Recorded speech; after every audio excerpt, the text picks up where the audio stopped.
Good evening and welcome to our brand new live play stream of Fallen Kingdom, Traitors' Fate. Fallen Kingdom is our upcoming system agnostic dark fantasy setting. For almost a year now, the once prosperous kingdom of Eiledon has languished under the boot of the Usurper, the Witch-King Mordrein. Once a member of the King's Council and trusted advisor to the former king, Mordrein manoeuvred his pieces well before he struck. Striking bargains with witches and demons, the Usurper installed those who had secret loyalties to him in half of the noble houses of the kingdom. And when the time came, those who did not bow to him vanished or were slain. Fallen Kingdom is a campaign setting for RPGs with a dark yet heroic bent. The heroes seek not only to survive in the Fallen Kingdom under the oppressive rulership of the Usurper, but seek to restore the kingdom to its lost glory. Treachery and power plays are common in the Fallen Kingdom, and several factions have risen against the Usurper, from the Kingsworn to the Ravens. But can they put aside their own differences to unite against the Usurper Mordrein? For our campaign in the Fallen Kingdom, we've chosen to use the Fantasy Age RPG system by our friends over at Green Ronin Games. You can check them out at greenronin.com. I'll be your games master tonight. My name is Bryan F. Irving, and I'm from Gethsemane Games and DH9 Radio. Your cast of players today are Jenni Saveall. Hi, I'm Jenny. I play Sister Celeste, representative of the Faithful and Sword Mage. Marc Saveall. Hi, I'm Mark. I'm playing Sister Sandrina, one of the Daughters of Atelier, a sect of the Faithful. Lars Hagman. Hi, I'm Lars. I'm playing a mage called Baelor. Marie McGowan-Irving. Hello, I'm Marie and I'm playing Rowena Shadowwind, a swamp witch who's involved with the independent factions. And Ben Watson. Hi, I am Ben. I am playing a elf rogue assassin called Edward Dawler. I am involved with the People's Freedom Volunteers. Indeed so. So that is our cast of characters for this evening. Splitter, somebody said in the... So, as mentioned, there are several factions within the kingdom, each seeking to rise up against the Usurper. Actually, I've just missed a couple of credits, which I should have done. I do apologise. I will return to my script, which I didn't fully read. The music, which you will not be hearing tonight, because shortly before we came on air, Roll20's music player has developed a fault. But if you were to hear it, it would be by DH9 Radio's production unit, Kevin McCleod at incompetech.com, and Tabletop Audio. The maps used in the game are by myself, using Campaign Cartographer 3 by Profantasy Games, software rather, and if you would like to see and indeed purchase some more of my maps, you can do that on the Gethsemane Games drive-thru shop or on my Patreon. Link will be in the YouTube video once this goes up there on Friday.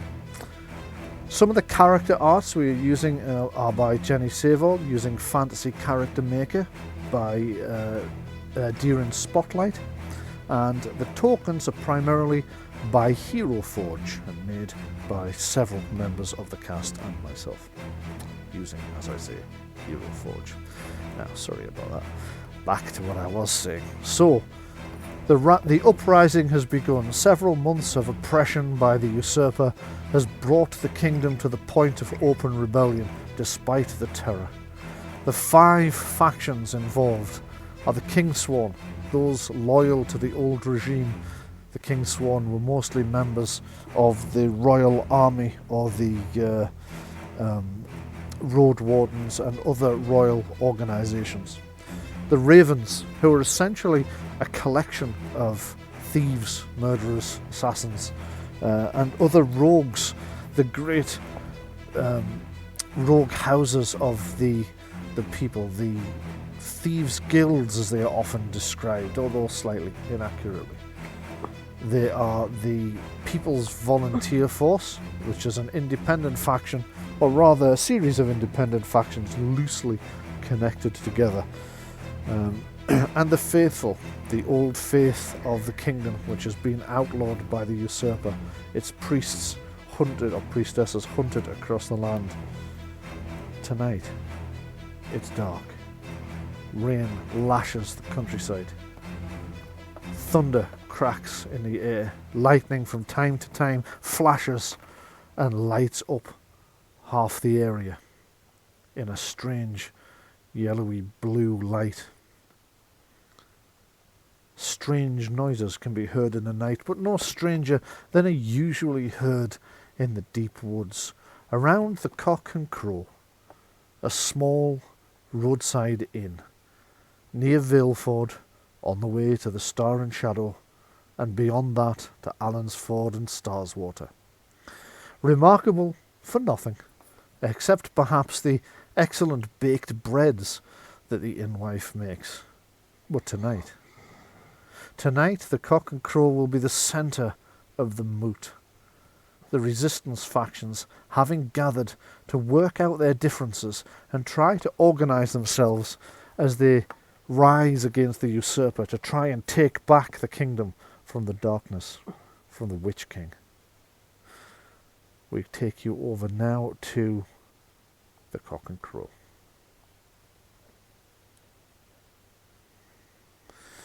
We join somewhat in media res as the factions have already arrived and taken their positions around the crowded tap room. Nobody but the inn staff and the various factions of the uprising are allowed in the inn tonight.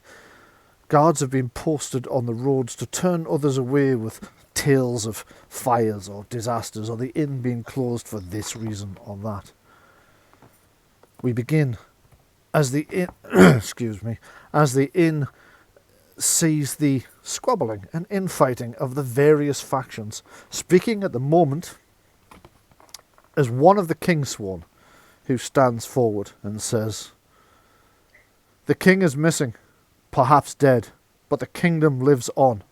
We are all here because we wish to see the kingdom reunited, to throw off the Usurper, to drive out Baron Khalid, to destroy the Witch-King, to destroy his minions, to drive demons from our shores again. You are all brave men and women, but many of you do not have the experience of battle that we in the Kingsworn have. You do not have the experience of leading men and women to battle that we in the Kingsworn have. We would therefore say that, as you are all brave patriots, you should unite behind us, and we will lead the kingdom to freedom, to victory. What say you?" Well, faction representatives, what say you? What I say is, if everything in your life has been a fight, then everything will look like a fight. And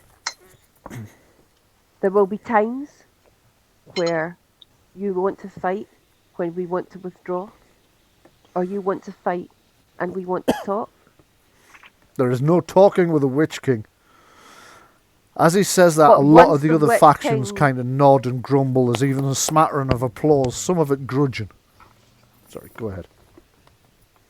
But after the Witch King is gone, what is left behind? One of the ravens stands up. This one calls himself Lang Ken. An odd name for a man who's no taller or longer than anyone else. He steps forward and says, "The witch speaks truth, in the last part at least. Once the Witch-King is gone, if we have followed you, will we not still be under your boot heel?" At which point the King's Sworn stands forward again and says, "Boot heel, we rule by rights of God. Is that not so, clergy?" That I'm going to stand and bang my fist in the table and say the King Swan speaks truth. The Mother guides us in this to join together to battle the darkness. One of I the... want to- Sorry, go ahead. I was going to say, I'm wanting to stand up and Cool. just say, well, for many, many years now, we've lived under the boot of one or another, if not the king or the Witch-King, whoever. Why don't we give democracy a go? Maybe... A peal of laughter rather than- ripples out rather than across the... living under someone, why don't we all share our views and vote like civilized men? One of the mages kind of turns and looks directly at you. This is Wickham, is the person speaking now. He says, "Interesting concept, democracy. I've read a great deal about it. Interesting, certainly, but I fear not for us. It is mob rule, the rule of those least able to rule, not those who have studied, learned, educated themselves. At which point the other People's Resistance, People's Volunteer Force are in uproar, they're banging on the tables. Ah, you would say that, you snobs. Snobs, elitists, how are you any different from the Kingsworn?" Celeste will stand up and she'll say, "No, we all must work together and listen to the guidance of the one true mother." I'll nod at this. Okay. Anybody from one of the other factions want to retort? Not all mothers I'm are up kind. for working together. Absolutely. Not all mothers are kind. Yeah. Not We're all not mothers are talking good about all mothers. mothers. We are talking about the one. Speak And no is she- well of the one And at is this she table. kind to all who come, even those who won't worship her? Or does she require our adoration before she lends us her The kindness? three Well- representatives from the Ravens are all banging the beer steins on the wood. Yes, the witch speaks well. What has your goddess ever done for us? Where is she now in our time of need? You know full well that she has visited several times before and helped us deal with similar situations, and we have faith that she will do the same once again. Faith, that's the problem. You have faith. We live in the real world, in the gutters and the sewers and the dark places where your faith doesn't visit. Of course, you would say that she's visited several times, but never in our lifetime, never in the lifetime of any here gathered. Possibly the funny pointy-eared guy in the corner here, they live a while, but Well, maybe that's because you are not pious enough. Yes, and if the spell doesn't work, we didn't gather the herbs at the right phase of the moon. Well, exactly. We simply ask that our faith, the faithful, have our religion restored to the prominence that it should be, and then perhaps we will receive the guidance from the mother. Langken rather starts to laugh and says, "Of course, if we do as you tell us, then the gods will smile upon us, and if we don't, then they'll leave us to fight this. Well, I say then your god is a tyrant. We might as well fight this other tyrant ourselves. I won't be told what god I can and cannot pray to, if any god at all." The kind of goes silent a bit when he says that. Like several of the other factions are taken back. Obviously, the faithful are. The Kingsworn are all like, "What? No, you I'm can't." just going to start drumming my fingers on the table. Yeah, you can see that the various representatives of the People's Popular Front of Judea are all. I couldn't resist any longer. I do apologise. They're kind of split on the subject. Some of them are quite pious, and some of them are very much of the, well, where's the goddess now when she's needed. Does anybody else want to? Can I kind of like step in and be like, can we just quit our squabbling? We have a very clear enemy. We have a very clear common goal, and all of this pointless squabbling between each other of whose god helps or whose god doesn't help, that's not helping our situation right now. Because at this rate, by the time you guys have finished squabbling like children, we're all going to be dead under the new king's rule anyway. You get a And smattering of applause.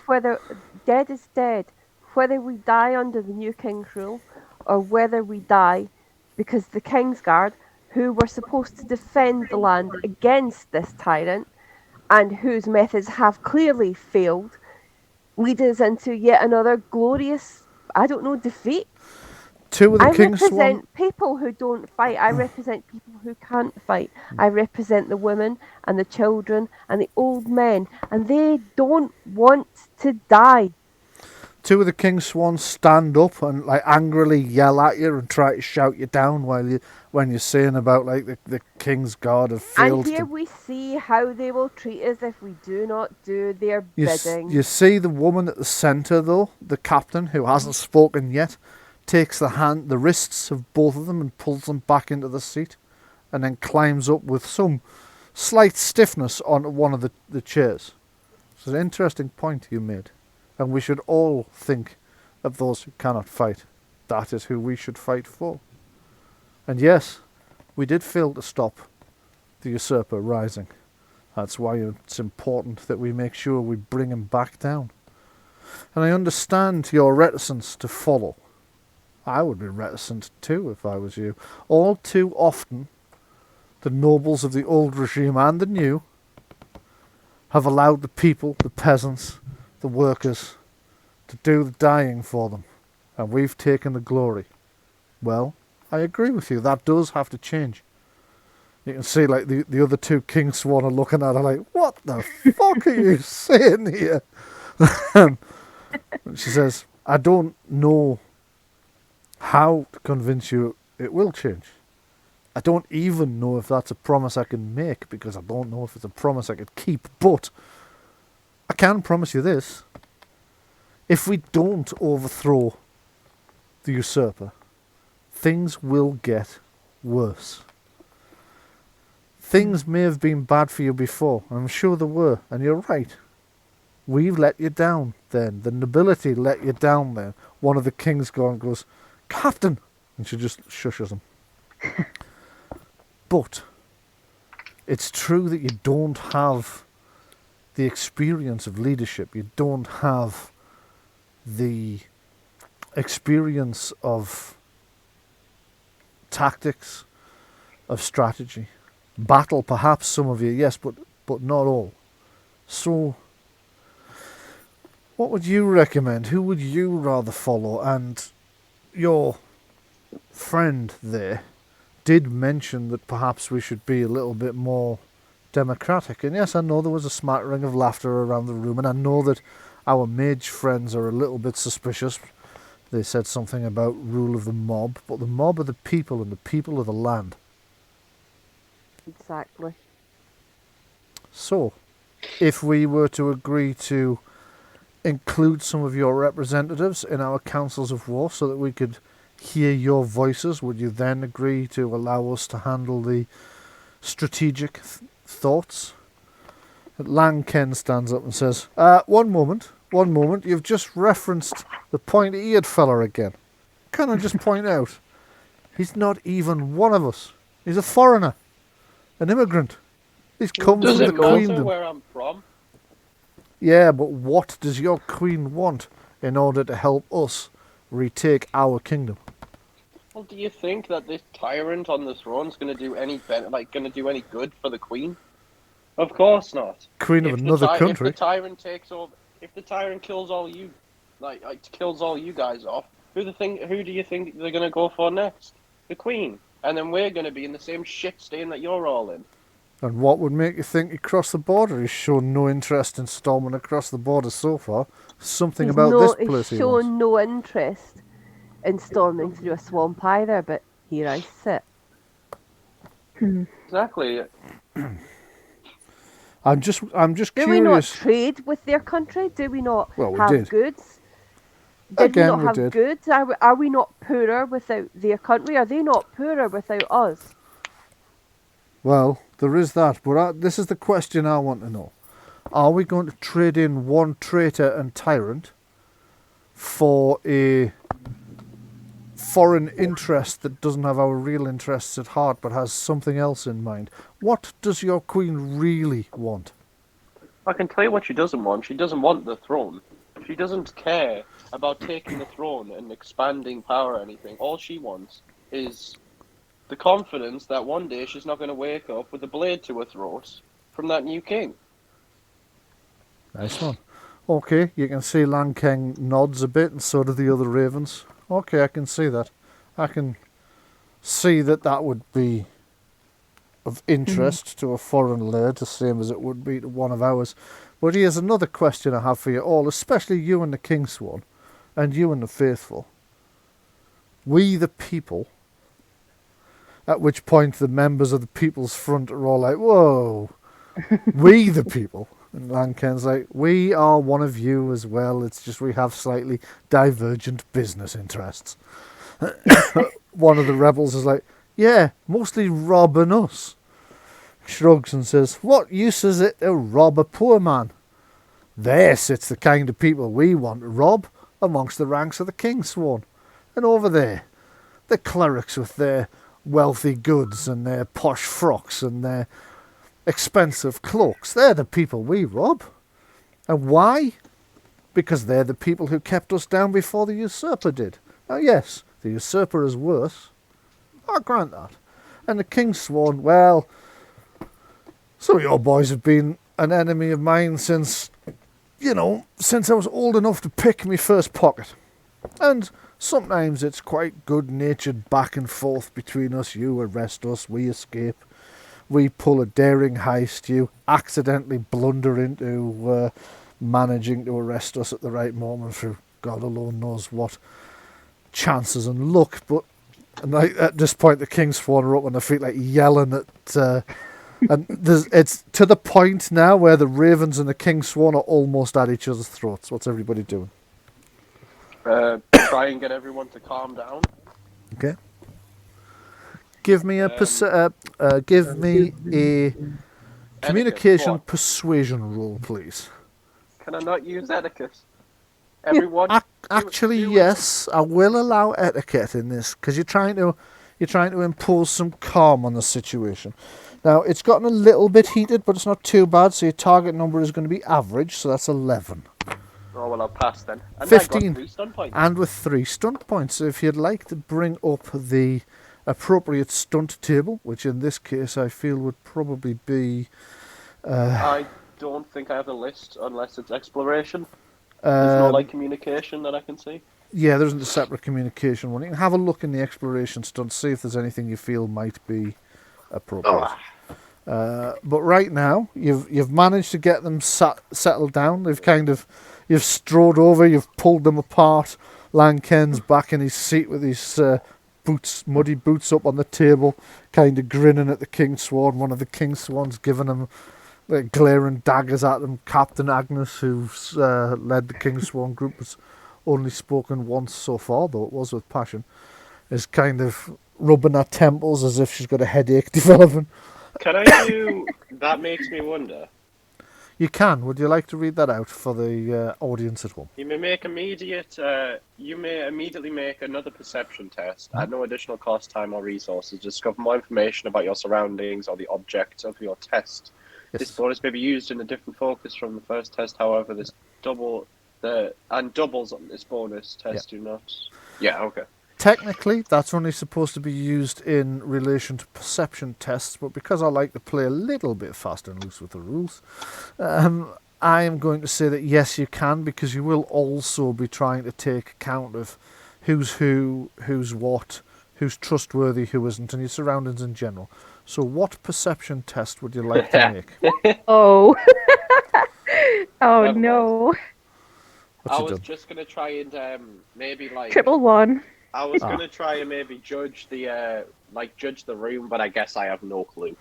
No, you find these humans are a little bit odd, a little bit strange. You've lived among them long enough that you have developed some of their coarseness, such as your language earlier, but there's still a lot about them you find difficult to read.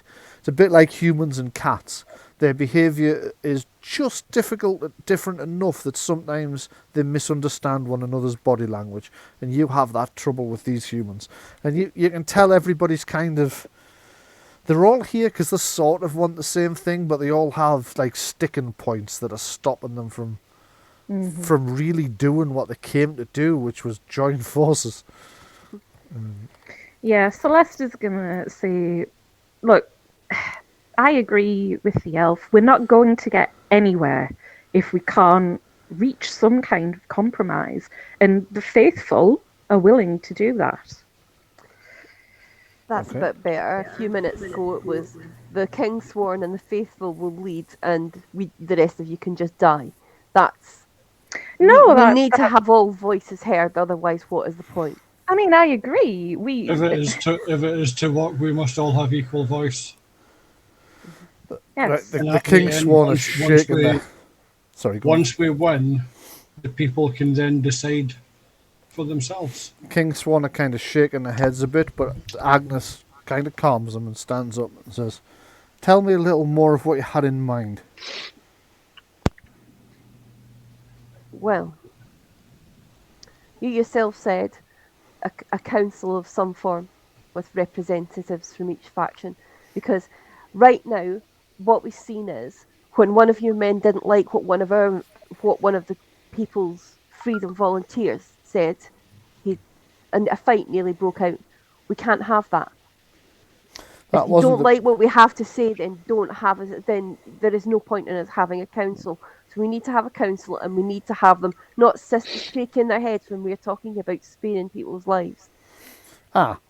One correction to your otherwise excellent point, but Lanken's not part of your people's volunteer force, whatever he would like to have people believe. Lanken is leader or one of the leaders of the Ravens, and they're nothing more than thugs, robbers, criminals, murderers. They always have been. The difference between him and your lot is your lot wear weapons and armour. Your lot get paid by the crown. Well, did. Up till you lost. Right.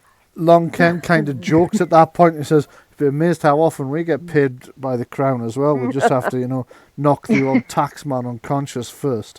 Which elicits like raucous laughter amongst the other ravens and just a few titters of like nervous, I probably shouldn't be laughing at this, but I can't help myself, amongst the other factions, except for the Kingsworn, obviously.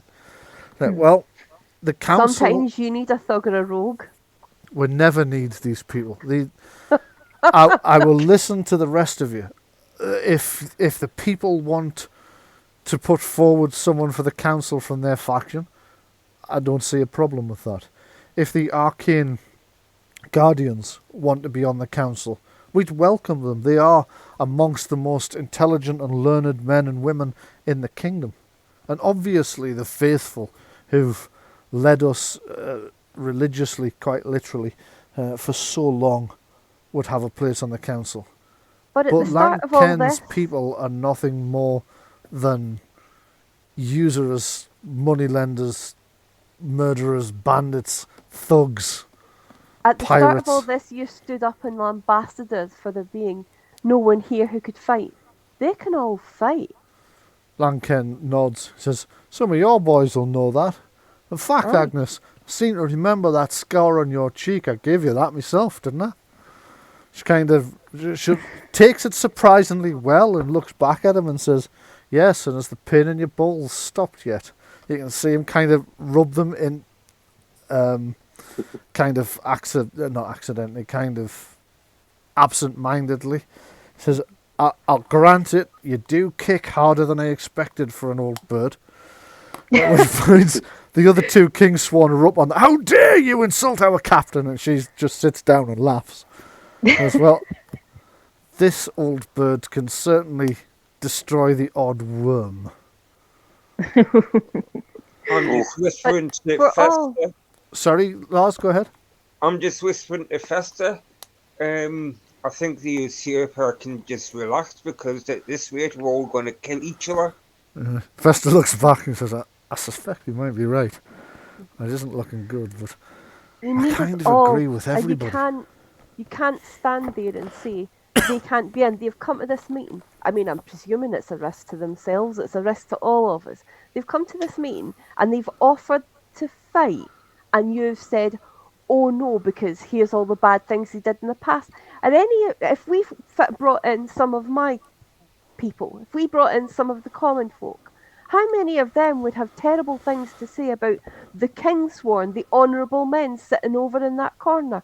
I'm sorry, but no. How dare you impugn our honour? You horrible little man, sit down. No one wants to hear from you. Is this All what we you can do is expect from boast allowing these emptily. peasants into our... Lanken what? looks straight I at you can and says, take "See, my this is what you hundreds get and from hundreds them." of peasants and leave, or you can sit down and shut up, you empty suit of armour. He's like halfway across the room going, "How dare you impugn my honour? I would challenge you to a duel, except... Look at you. Look at the state of you. Well, how long would you last in a duel?" Lanken kind of languidly lights a pipe and goes, "Well, if you did want a duel, there's something I seem to remember in the Articles of Honour about duelists being able to pick their champions. I'll stand for the little frog woman. I don't mind." At which point the King Swan just kind of looks at him like he's mad. It's like, "You?" It's like, look, we're not having duels. This isn't going to get us anywhere. We all have the same goal in mind. Instead of fighting each other, we should be fighting our common enemy.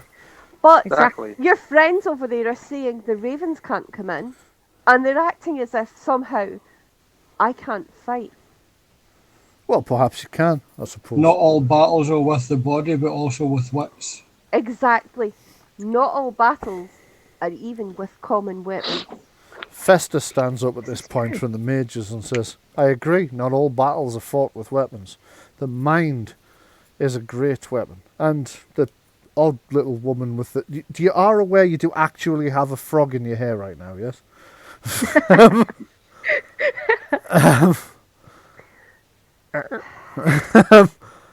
What was I saying? That's somewhat distracting. Ribbit. I think we should try something new. Okay, and what's You know? something new you think we should try then? I suggested democracy, and a lot of you don't like that. Well, how about this? We all unite as, rather than separate factions, we all unite as one, I don't know, maybe like army or something, and we all play off each other's strengths. Hand to hand, not much are going to beat the Kingsworn. In the shadows, no one's gonna... Lanken says, "I think you'll find hand to hand we're more than a match for them pumped up, preening whatever." Hang on, let me make my point before you start whipping your dick around. Okay? Hand to hand, Can I just say that the other week you said I said the least elf thing ever, but that you were wrong. Why I am now? Yes, you have been outmatched. Yes. Sorry, go ahead. So hand to hand, the Kingsworn's going to beat most of us. In the shadows, the Ravens have got the advantage. You know, in the libraries and in the towers. I'm not trying to insult them, by the way. I just don't know how to describe it. That's fairly accurate. That's fairly in accurate. the libraries and in the big universities and colleges, no one's going to beat the mages. So rather than squabbling on why we should all why you should lead us or why they should lead us, why don't we all just, rather than leading, why don't we just unite and just not follow anyone, but just be Take this one another's unstoppable counsel. force. Take one another's counsel, as I have already suggested, and in that, Have equal if you wish to standard. have the people's support in this, we insist the Ravens must also be accepted. Because honestly, I would trust one of them at my back before I trusted one of the Kingsworn.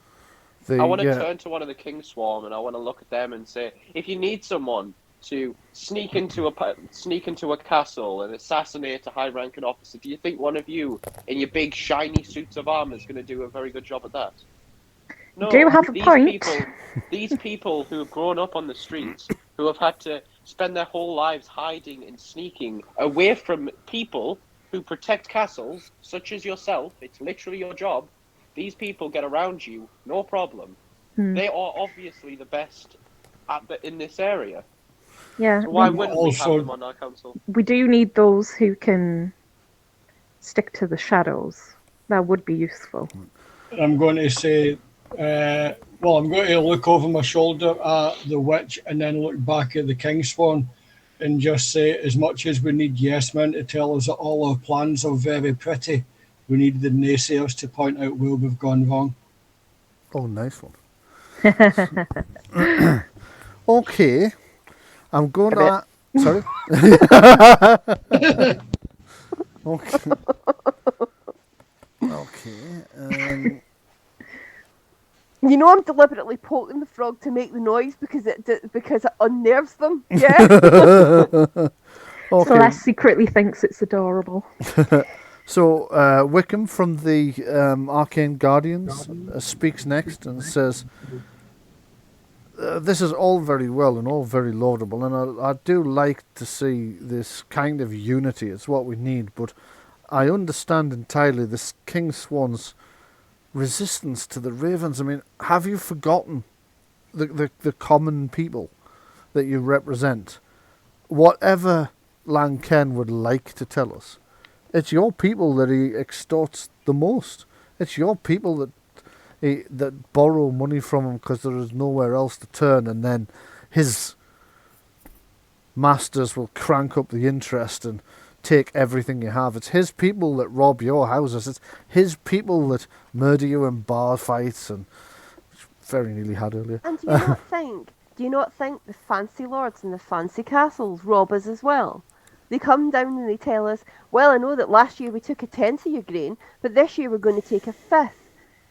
And we've worked all year for that, and they take it anyway. And if we say, oh no, our children will be hungry without that grain, fine sir, they take it by force.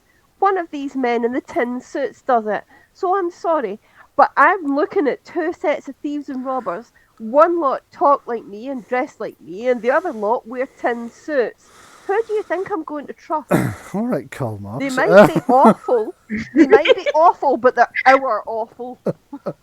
The King Swan are up on their feet. Who put a pound in the Swamp Witch? The King Swan are up on their hind legs again, saying, "We do nothing of the sort. And besides, a fifth is like 5 is smaller than 10. I don't understand your problem."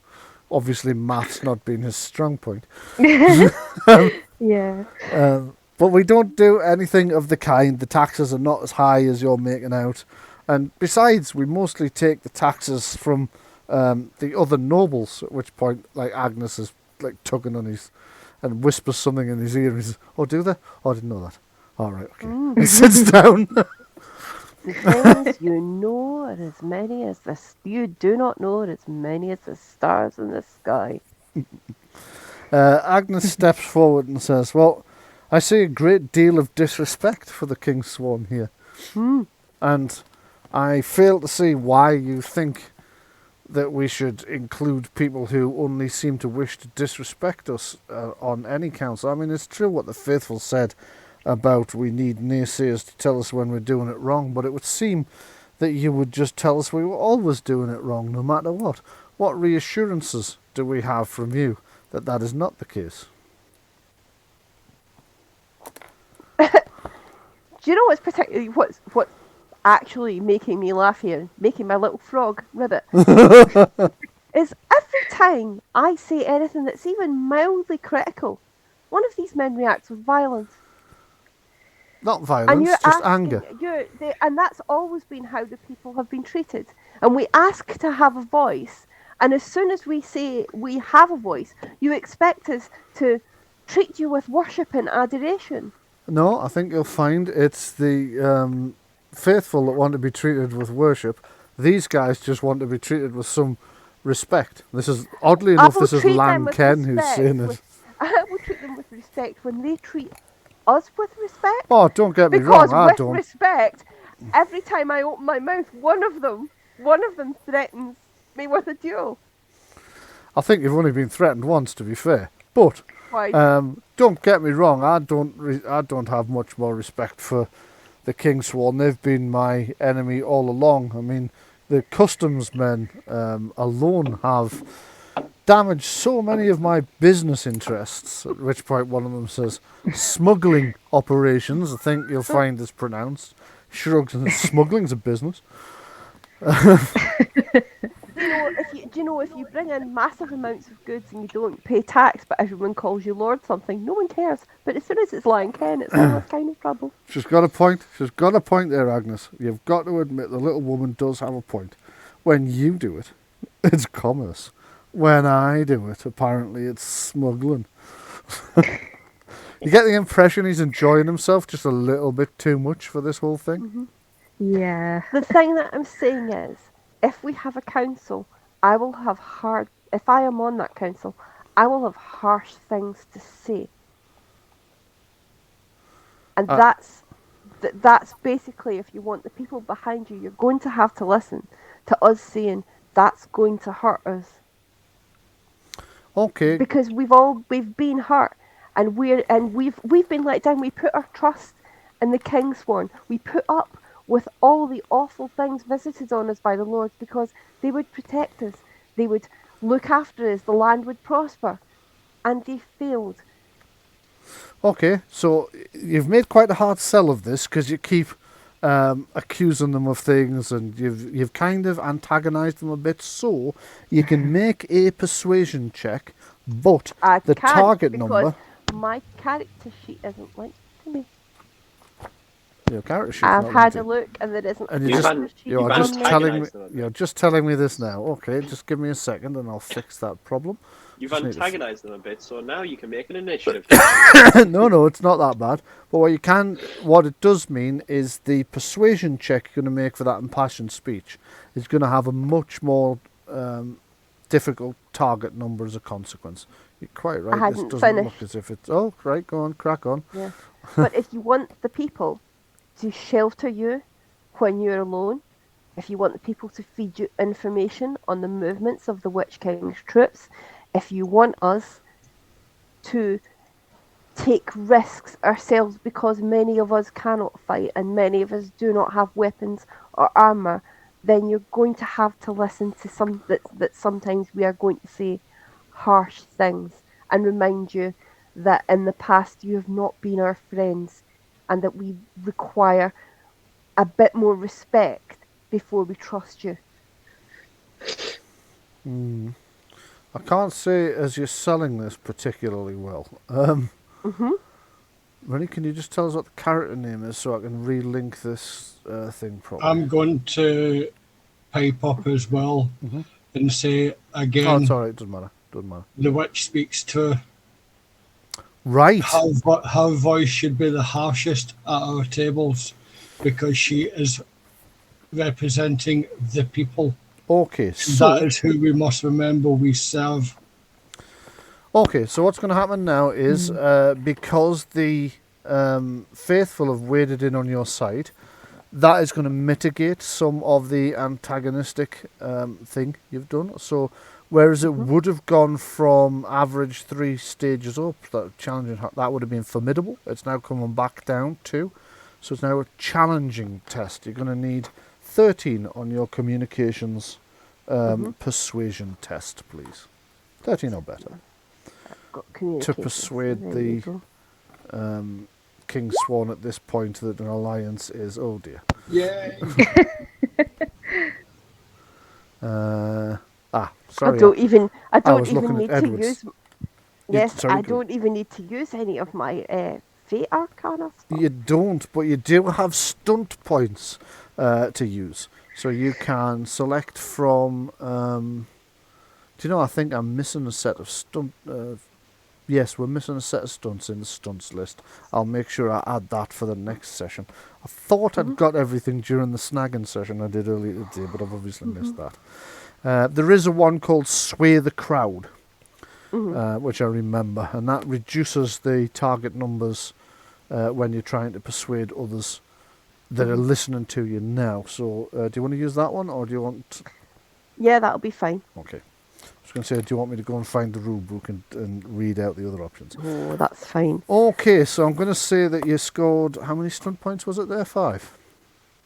72. So 4. 4. Okay, so you Yeah. can reduce the target number on all tests to communicate with people in this room by 2 from now on then. Mhm. So you've managed to persuade the King Swan with the help of the the clergy of the faithful. So the King Swan Agnes of the King Swan stands and says, reluctantly then I suppose we accept your proposal. She turns to Lanken. But if your people cross us, if your people cross any of the other factions, if we find that this is just some method for you to extort the rebellion in some way, or if you betray the rebellion, we will come after you for it. Lanken shrugs and says, I'm sure we'll be fine. There's plenty of people we can extort without having to turn on our own. He grins. I have a question. Yes? All eyes turn towards Beorlo. We all want the usurper gone, removed from power, Indeed. and our king replaced back on the throne. If we can find... Lanken says, if we can find him, he's missing, he's probably dead. The King's Swan are like, I don't believe the king is dead. I suspect they still hold him somewhere. Somebody else says, let the old man speak. If the king is dead or remains missing, who will rule? One of the King's Swans says, well, there is precedent. We would work down the line of ascension. There'll be somebody from the nobility that hasn't turned to the other side. Will come out of hiding. At which point Longken says, oh yes, somebody from the nobility who would probably be in the King's Swan. See, this is exactly, you talk about us extorting things, well, you've just set this whole thing up so that one of Does your the mob king gets... not have an heir? Well, he does, but the heir is also missing. Oh, great. Lanken says it's almost like you need people who are highly trained at breaking into highly secured areas and freeing prisoners. I wonder where we might find such people. It's almost as if you need a network of eyes and ears at the lowest points of society who might notice if a noble lord is being held somewhere that maybe a noble lord shouldn't be, or if perhaps the new man in town has quite expensive clothes for a peasant from another village.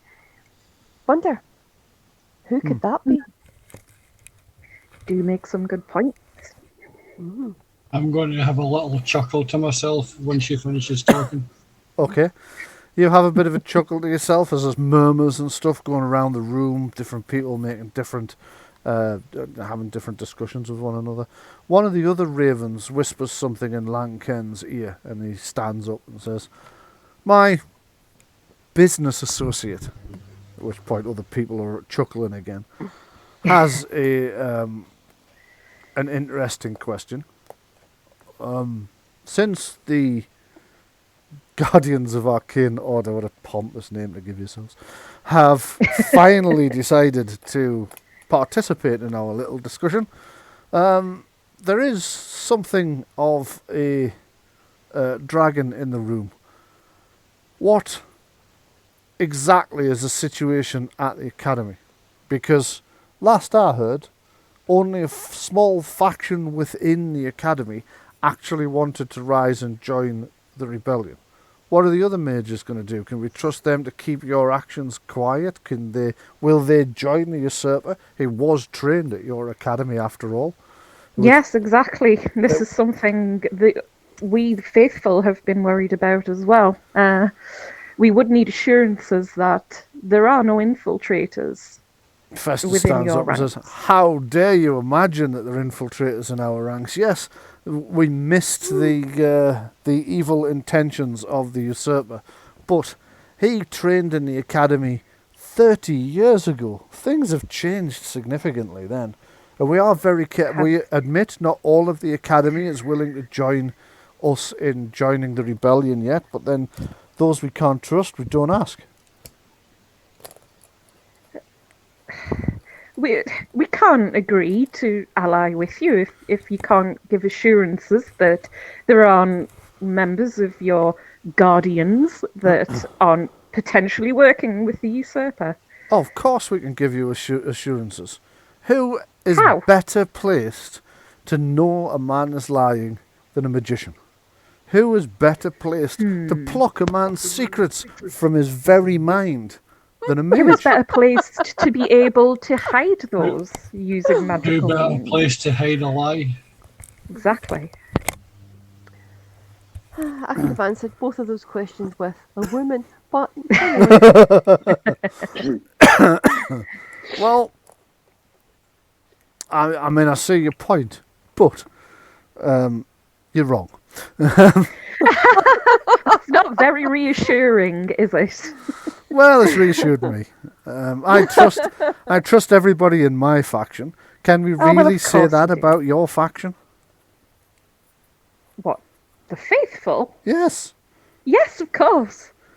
I mean, you keep telling everybody that the goddess has appeared on the world so Yes. many times. We have the same question It as is well Lan Ken. None of us were alive the last time she was supposedly here. Well, just because you were not alive when this happened does not mean it did not occur. Wickham says, well, I prefer to believe in solid facts that I can... And then he remembers he's a wizard. Because the other two wizards are both looking at him, giving it like...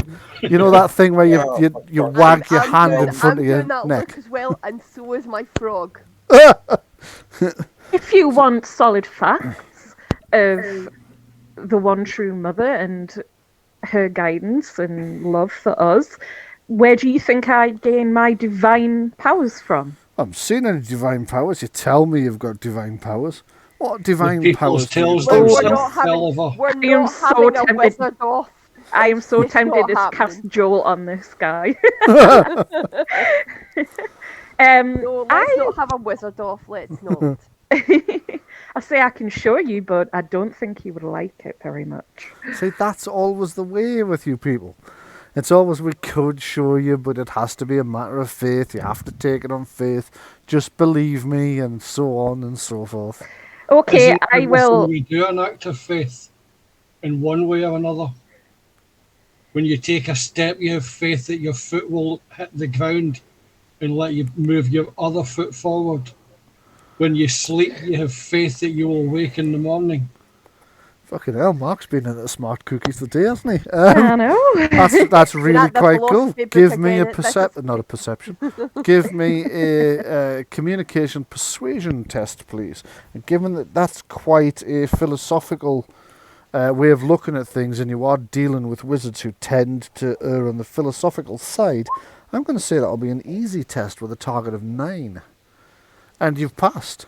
So you find the wizards are all kind of nodding despite themselves. So you've said, like, isn't everything a test of faith? And they're like, you've kind of got a point. Can I conjure up, without actually casting a full spell, some of my lightning energy in my hand just to show them and say this is where?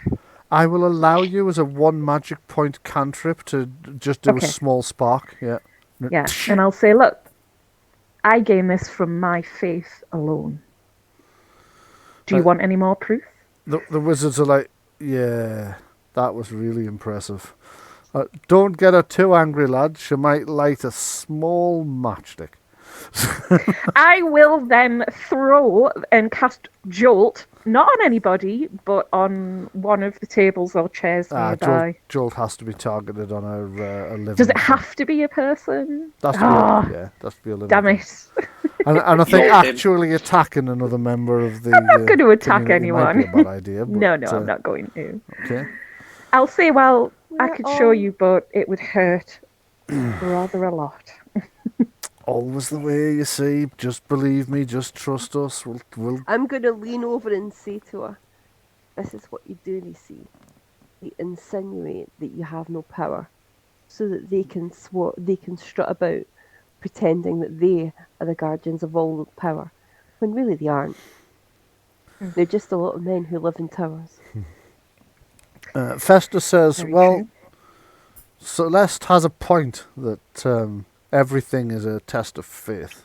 I agree with that. And perhaps there is something to be said, but you have to remember that we have as much reason to mistrust you as you have us. I mean, yes, the Usurper was one of ours, but don't your own scriptures say that the goddess will be here in the kingdom's greatest times of need? Well, she Yes. isn't here, and we've never had a greater time of need. So you She's not understand... here yet. She's not here yet. Maybe we have more need. Perhaps she needs us to set aside our differences and work together before she is willing to help us.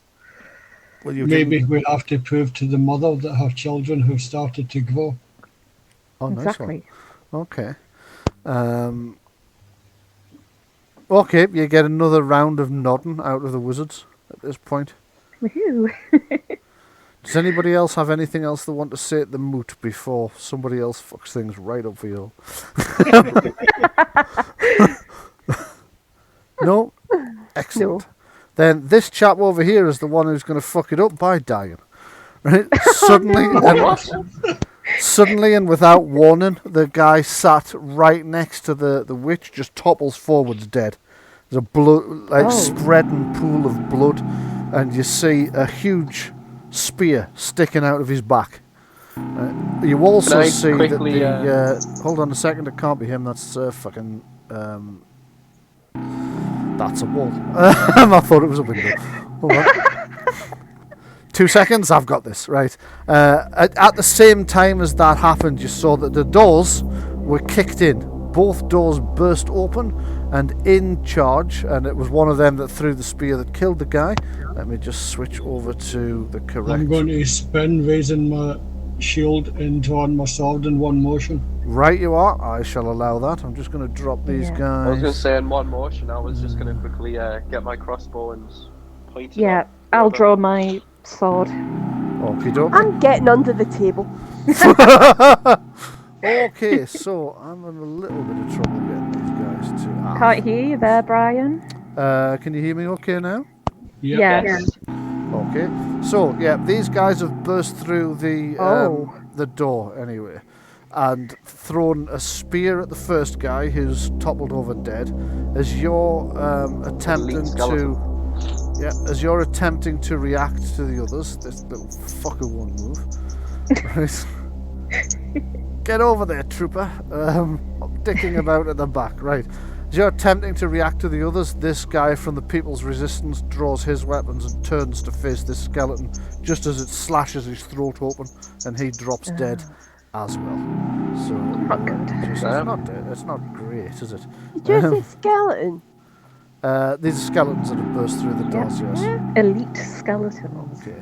So I think you all know where we're going with this. The Yeah. guards outside did a Yeah. shit job of guarding, didn't they? Well, yes, whoever was on guard duty has fucked it right up, haven't they? He's just That's going to what's come back with like a pack of peanuts, like, where'd everyone go? Better have got me a cornetto when he's along there. Okay, so if you would all like to roll initiative, please. The way to do this, make sure that you've clicked on your token, then open your character sheet, and on the initiative button, just click initiative, and that'll pop it straight in here for me. It didn't Brian? work, Brian. Oh, I God, can't just fucked roll up my again. initiative focus. Okay, well, I'll tell you what, instead of clicking the focus, go ahead and click the initiative box Oh, and wait. see if that works. Actually, I can adjust it by 2, can't I? So that should Yep. take it into account. No, it will automatically add that too. It's not shown in the box, but it will add it. You don't need to worry about that. Brian, Yeah. Nice. Yes, Marie? I think you might have 6, my 7, 8, character 9, 10, token 11. on the wrong level because all I have is a black box and no tokens. I'm not sure I understand. Oh no, I understand. Sorry. Yeah. No, Uh, Brian, I've I was right. Yeah, let me deal with this problem first, and then I'll get back to you. So dynamic. No, there's no. Tell me exactly what you're saying, Marie. I don't quite understand what you mean by a black box. I and have a not plain black screen. Right. Zoom out and back in. It's a very big map. I've zoomed right out. Well, the vision's Oh on. wait, I've got a token here, which I think might be me. Is it? Maybe your vision's not on.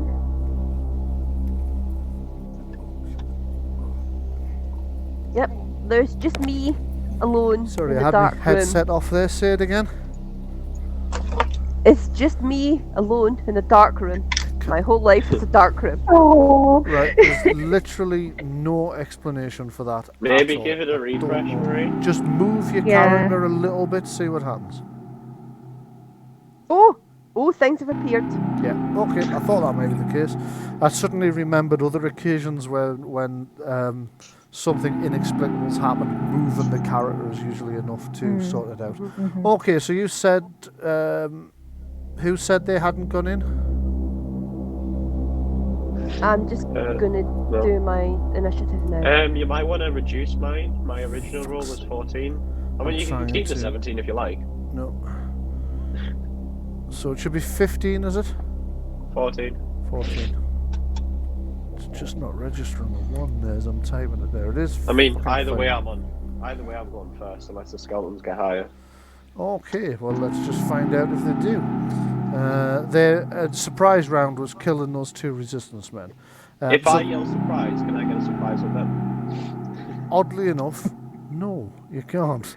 Okay, so I need to find NPCs. And I apologise to the listeners at home if you can hear the police helicopter overhead.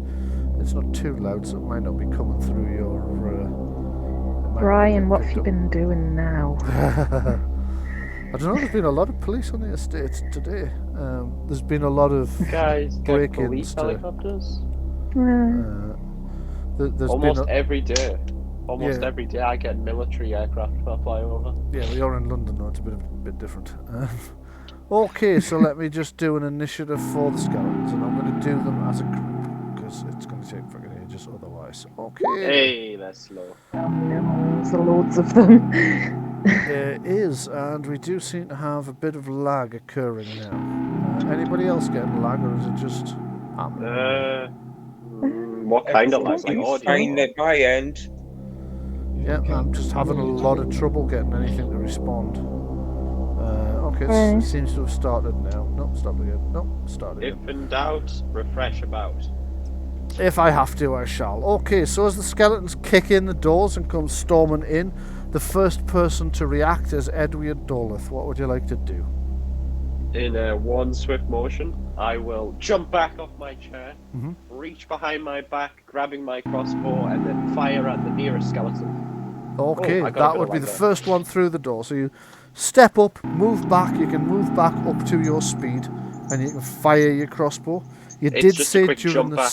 yeah, you did say during the surprise round you were grabbing your weapons, and I think that's acceptable for a surprise round. So you'll have your weapon loaded and in your hand, so you can move and fire this round. So go ahead and make an attack roll against the skeleton. What the fuck? Please.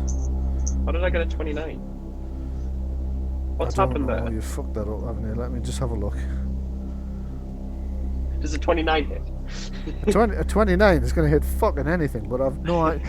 Right, because under your crossbow, you seem to have put 3d6 plus 3 for your attack roll. You need to put 3, it will automatically roll the 3d6. That's why I fixed that and you've unfixed it. Oh. Will it automatically add the plus 3 as well? Right, you put the plus in, right? So you put for the attack, you only put whatever the plus is. So in your case, the 3. It already knows it has to roll 3d6. What it doesn't know is what the bonuses are. Is the damage correct then? I don't know because I don't know what you've done with the damage. But It's the fine. damage should show as dice because that's different. That's okay. That's I'm going to probably keep gonna that. be. Shush, I'm going to keep your first roll, right? Because I can see what it was. It was an 11 plus your attack bonus of 3. That's a 14. So If you shot this guy with a 14, that would be a hit. So go ahead and roll the damage. Does he have a dexterity higher than 4? I would very much doubt it for a skeleton, but I can give it a quick check. So this is skeleton elite. Let me just check. I think it's either 1 or 2, their dexterity. Might actually be 0. Or roll damage. Dexterity 1. So I'm just gonna. And then that's my pinpoint accuracy, so 15 damage total. Fucking hell, 15 damage. Right, so you bring your crossbow up, and as the skeleton slashes the other resistance guy's throat, you release the crossbow, thunk, hit the skeleton straight through the pauldron into the top of the shoulder where the joint is. And just say again how much damage you did. 15. 15. So he takes, well, it leaves exactly his armor rating actually. There we go, because he has 15 hit points plus his armor rating. So Was that You've- to switch to my longbow? Is that a minor action? to switch to your longbow would be a minor action, yes. Do I have a minor action left? Well, you moved, but you only moved 2 meters, so I am going to say that moving. No, you can't because you did that first. No, you don't have a minor action left. Sorry. That's okay. Okay, Sandrina next. What would you like to do? I am going to step forward and place myself between Marie's character and them, and I'm going to kick the table over. Right, you are. You kick the table over, and it just flips onto its side to create a kind of defensible barricade. So, Then can I kick it again? As into him. as in into him, yes, you can. Go ahead. Make a brawling attack to do that. I'd be under fighting. It would be brawling's actually under accuracy. Oh, boo. Okay, so you've kicked it at him, but he's kind of stepped out of the way and it's rolled and slam onto the floor. It's now upside down, but it's missed him. Yeah. So that's a move and an attack that's you done. So it's the elite skeletons. I've just realised there's a lot of the other factions I haven't done. Can I just ask a question? You can. Yes. My initiative is exactly the same as the elite skeletons, so What's your dexterity? yeah, they're probably gonna win. No, what's your dexterity? I'm just gonna have a look. 1. 1. It is the same as this. So go on, I'll let you go first. No, I was just asking. I wasn't telling you I had to. No, I'll let you go first. You do, after all, cook me meals and give me coffee, so it's So, probably safer if I don't upset you said they were skeletons, am I right? Yes, they are indeed. So, should I see how Ward of the Dead goes on skeletons? Fuck, I knew this was going to happen. Yes, Good idea. it's a great idea. When she took the spell, I was like, ah, shit. But I knew this was coming. Yeah. Past. Oh, piss off. So 6 spell stunts as I well. swear I haven't used my techno wizardry to get that rolling. So you see these creatures coming through, and you turn on them. You take some minor trinket out of your components pouches. Can I extend my frog at them actually? Can I hold the frog? Yeah. You It can turns into a giant frog. You A can battle hold- frog. Like a battle toad. a battle Try havoc and let slip the toads. Yeah. yes, you can. And how would you like? Describe how you're casting the spell. I'm going to extend the hand with the toad, and then I'm going to speak in a language that no one understands, in like a really, really booming loud voice, and then use my other hand to push outward as if I'm pushing something away, but just into the air to see if I can, as if I'm out fill spot. Right. Yeah. Okay. So essentially, attempt to drive back these undead. Open the spell stunts folder and pick 6 points worth of spell stunts. It can either be all 6 used in one, or it can be, you can use multiple stunts as long as the total doesn't add up to 6. More than 6, rather. You speak powerful words of command to compel the obedience of the unliving. Any undead creature able to perceive you when you cast Ward Off the Dead must roll willpower morale test against your spell power. So your spell power is 12. So there are, from where you are standing, let me just see how many of them can be seen. Where the hell are you standing? There you are.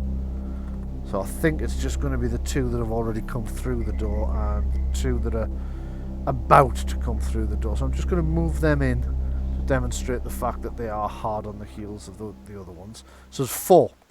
4 of these skeletons are going to need to make tests, but I'm going to need to know what your spell stunts that you're going to choose are first. I'm going to use Magic Shield on me. Right, you are. And I'm also going to cast it on Adrena. Oh, right, to okay. try to defend me. Okay, so Magic Shield. A shield sort of appears around you, protecting you from.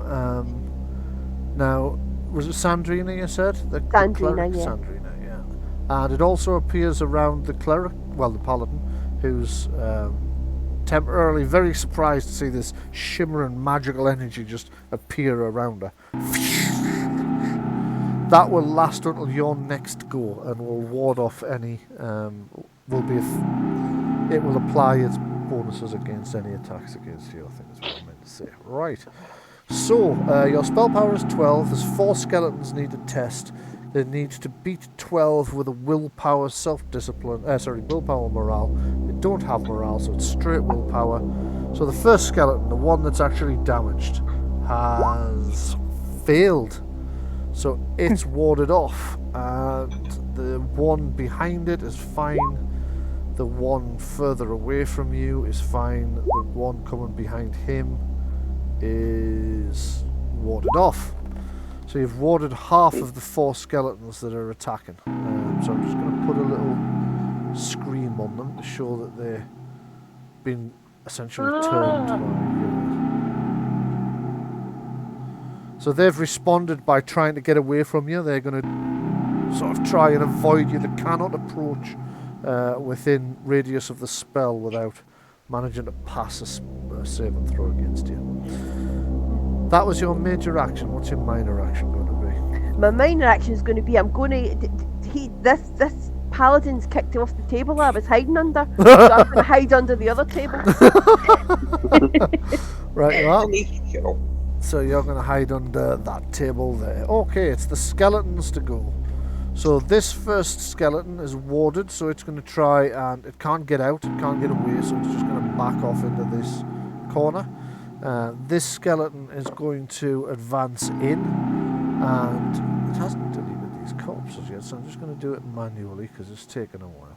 I need to adjust that setting. Just they will get in the way in this complicated thing. So this skeleton is advancing in and looking around. It's trying to get at the witch that's driven back the other undead forces, but can't get past Sandrina, so it's going to have to make an attack against her instead. So, that's the skeleton.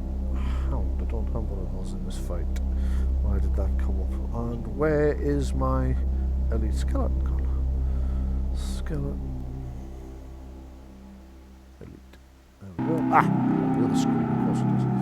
Okay, so this skeleton's going to attempt to attack Sandrina. What's our defense? 14. 14, so we would need a 14 or better to hit. And it has That hit you with including a the 20. +2 that the magic shield gives you to defense, Mark? That would be 16. That would be 16. Yeah. So this one lunges forward and plunges the blade through the magical shielding that's around you, and manages to catch you in a part that's not entirely protected. You kind of half parry, but you've jarred your arm a little bit as you've done it. Let's just find out how much damage that did you. 12. So reduce that by your armor rating and then take whatever's left. Ouch. Okay. Yeah, that hurt. Okay, so this skeleton is going to advance here.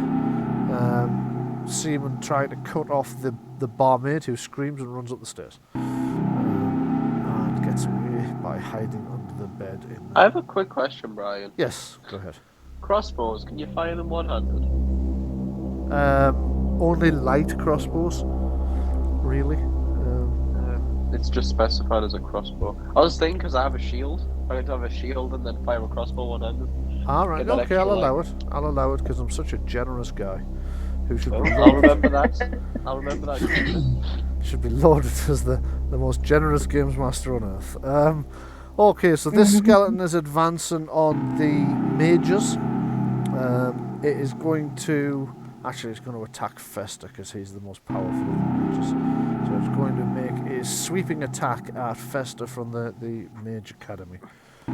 Slashing at him with its sword. It easily hits him. Easily These hits him. skeletons.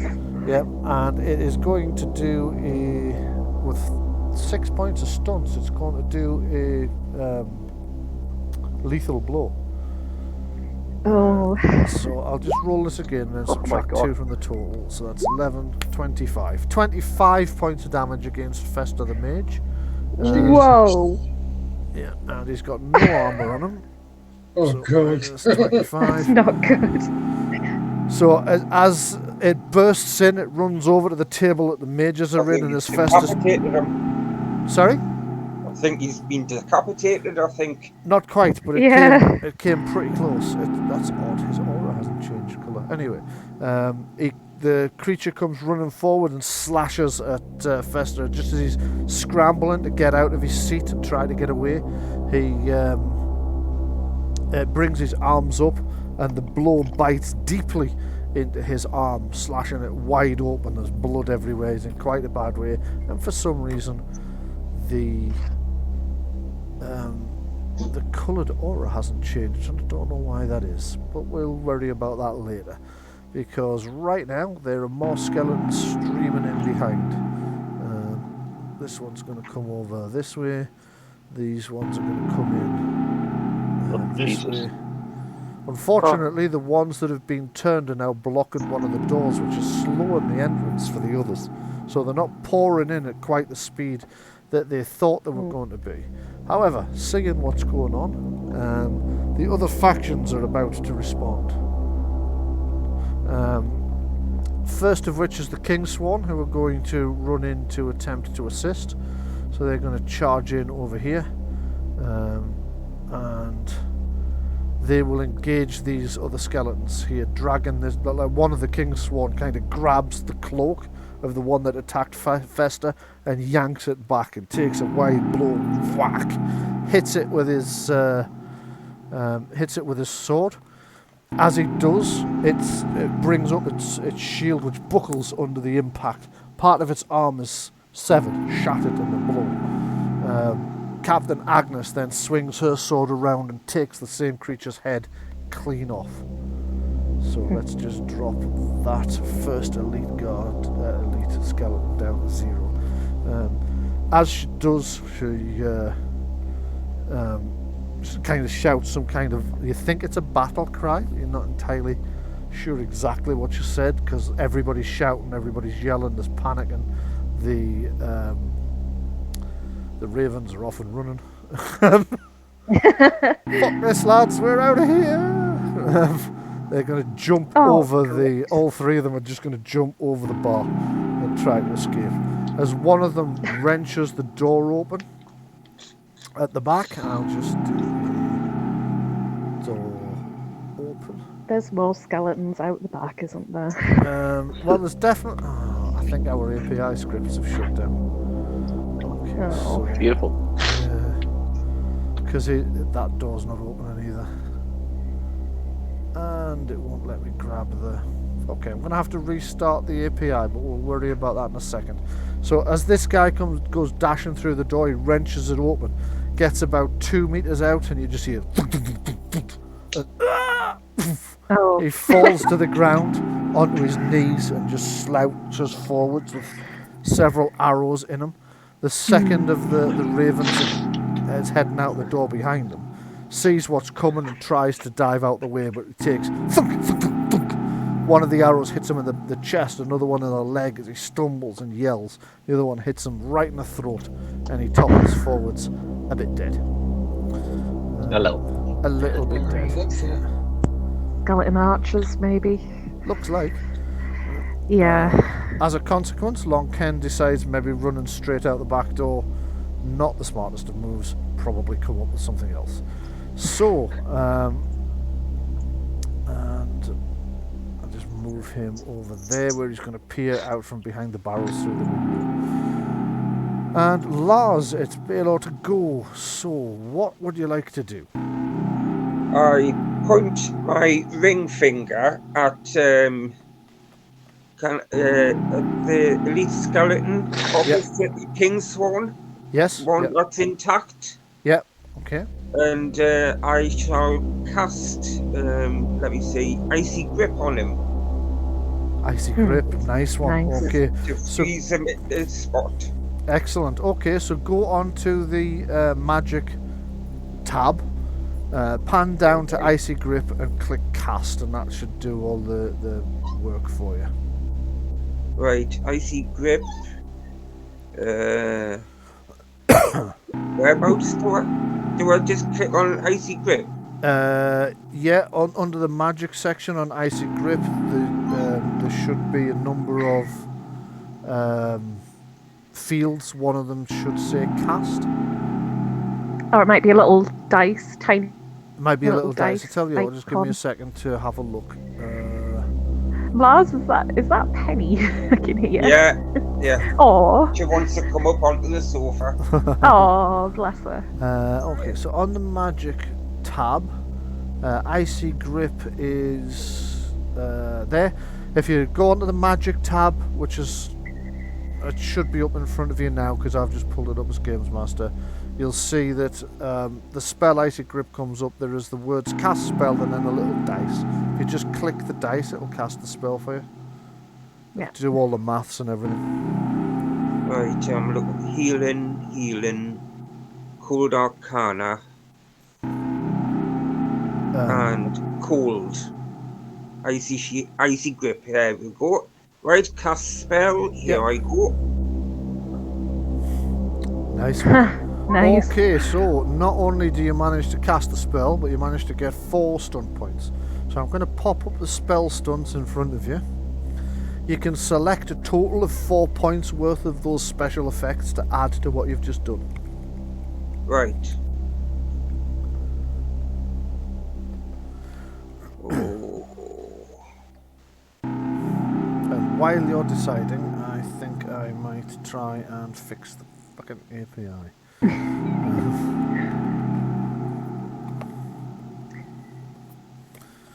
So I'm just going to go over and...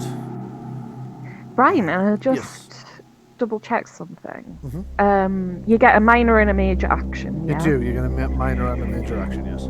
So is movement, is that a minor action or is that on top of a minor and major? Movement is a minor or major action depending on how far you decide to Right. move. Okay. Okay, I'm just restarting the script. I'm going to be back in a couple of seconds, guys, okay? Okay. No problem. That should have fixed it. I think that Right. bleep we've just heard as the script's reinitialising. Yes, it is. Okay, sorry, Lars, go ahead. Yes, imposing spell. Does that take up 4 points? Yes, that would take up 4 points. Right, if the spell affects only one target, you can have it affect 2. Ouch. So long as the second target is within the spell's range and no more than 6 yards from the original target, there is no additional magic points cost. Target tests are excellent. Okay. So, if you would like to... I'll just delete that. Reduce that. If you would like to reduce your magic points, your mana points on your character by the mana cost of the spell, which is 3. And once you've done that, I'll take another look at the spell. So you stand up and bring your hands together in a clap and throw them forwards, and this blast of icy like magical energy ripples out and strikes one of the creatures. I'm just going to need to read Icy Blast on your character sheet, so I'll just click so it'll have turned to this page again. Let me just have a look. So a cloud of frost and ice swirls forth from the target must be within 20 yards. The target takes 1d6 penetrating damage, so it ignores his armor. Each additional round. Oh shit! Each additional round. Oh god. At the start of your turn, the target must make a Constitution Stamina test versus your spell power. If successful, the icy grip spell ends. If the test fails, the target takes another 1d6. Shit. Right, okay. So, roll 1d6 damage this round. And I'll put a little marker on to show that he's got a spell effect on that he's got to save against every round. So if you want to roll, yeah. So you can do that. On the left-hand side, you'll see a picture of a 20-sided dice. If you hover over it, it'll give you a grid that tells you a different groups of dice you can roll. Just click the d6. Right, yeah. D6. Yeah. Right, so... 4 points we've damage. got 4 points, yeah. Okay, but it's armor piercing, which means it ignores his armor completely. It's penetrating, rather, which means it ignores his armor completely. So you see this ice just form around the skeleton's form. It's kind of stiffening it up, it's slowing down. You can hear the ice cracking, and you can see that underneath the bones are being constricted by the ice as it starts to contract. Lars, you cast the spell with the force stunned effect. You get to pick another skeleton that will also take 4 points of penetrating damage. Who would you like to pick? If you just click on them and hold the left mouse down, it'll show me which one you're picking.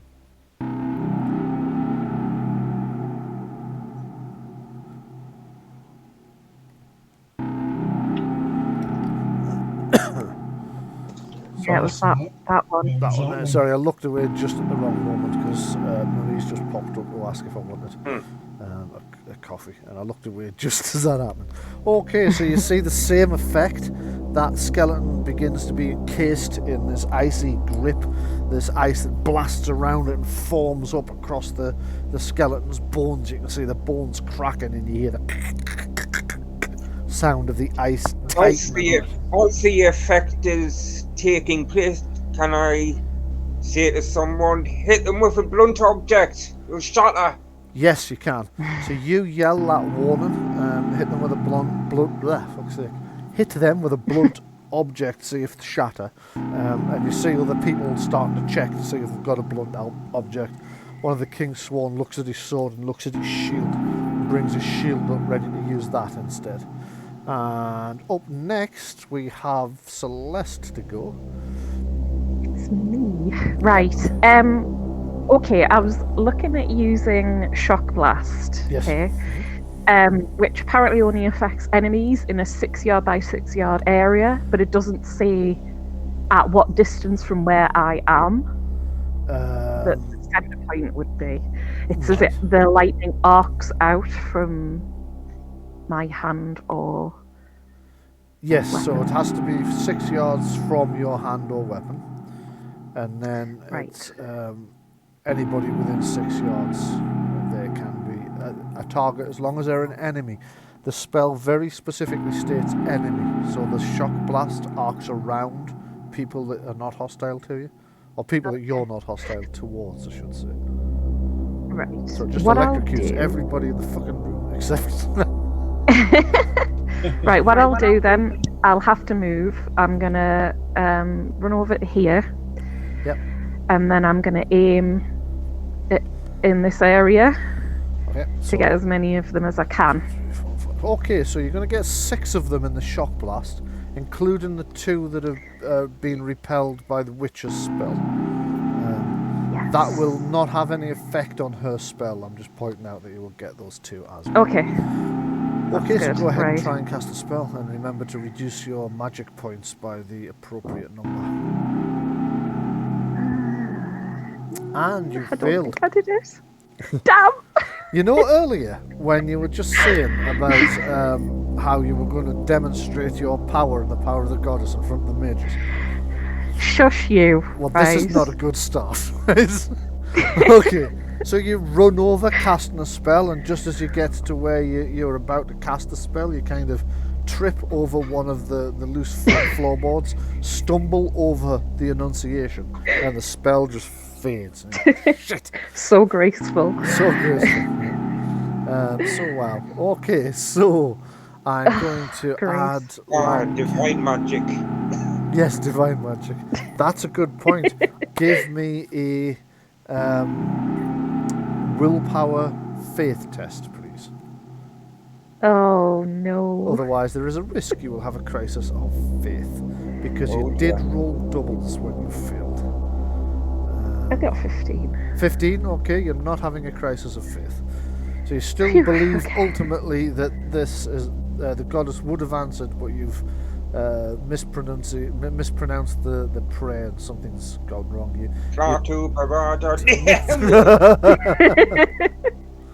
Indeed so, yeah. We still have 2 Damn guys it. of you who should be very dead. Why are you guys not dead? I have to manually do it. And if I fail a spell, it still takes the full magic points off, yeah? Yes, that's correct. Yeah. Okay. Okay, so we have. I was going to add Lanken into the initiative rounds this time, so I need his stats up because he's very much going to have to fight because he realises that there are snipers waiting for anybody trying to get out the back, which was his first thought. You can't help but notice. Perhaps the King Swan had a point after all about this guy. Or perhaps not, who knows. Okay, so I'm just going to reorder the thing, and it is Edward to go first. What would you like to do? I'm going to take out my longbow. Yep. And I will shoot. I'll try and shoot this one since he looks a little damaged. Okay, you've drawn a bead on the damaged skeleton. You knock an arrow and quickly loose it. See what happens. Hopefully, I can tell you what's about to happen. If that's one of the frozen solid ones, it might shatter. It might. Oh. Well, a 16's. I'm going to assume it's hit. Let me just have a look. 16 is a definite hit. What I was looking for was stunts. If it had stunted, I might have allowed Lars's idea about it shattering. I might have used that as a narrative explanation for additional damage or something. I've just realised as well while we're talking about stunts. Fantastic.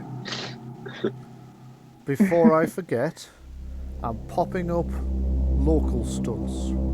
Show to everyone, there you go. You will now see a new stunt table has just appeared in front of you. This is specific to the Cock and Crow Inn.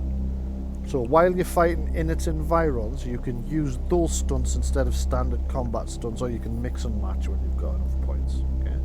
So you should all see that has appeared now. So you've hit, but you didn't cause any stunts. So go ahead. Oh dear. Was that the damage? Was it? Yeah, and that's my sneak attack damage or pinpoint accuracy on top. Oh, right, So- yes, sorry. So it's 9 in total.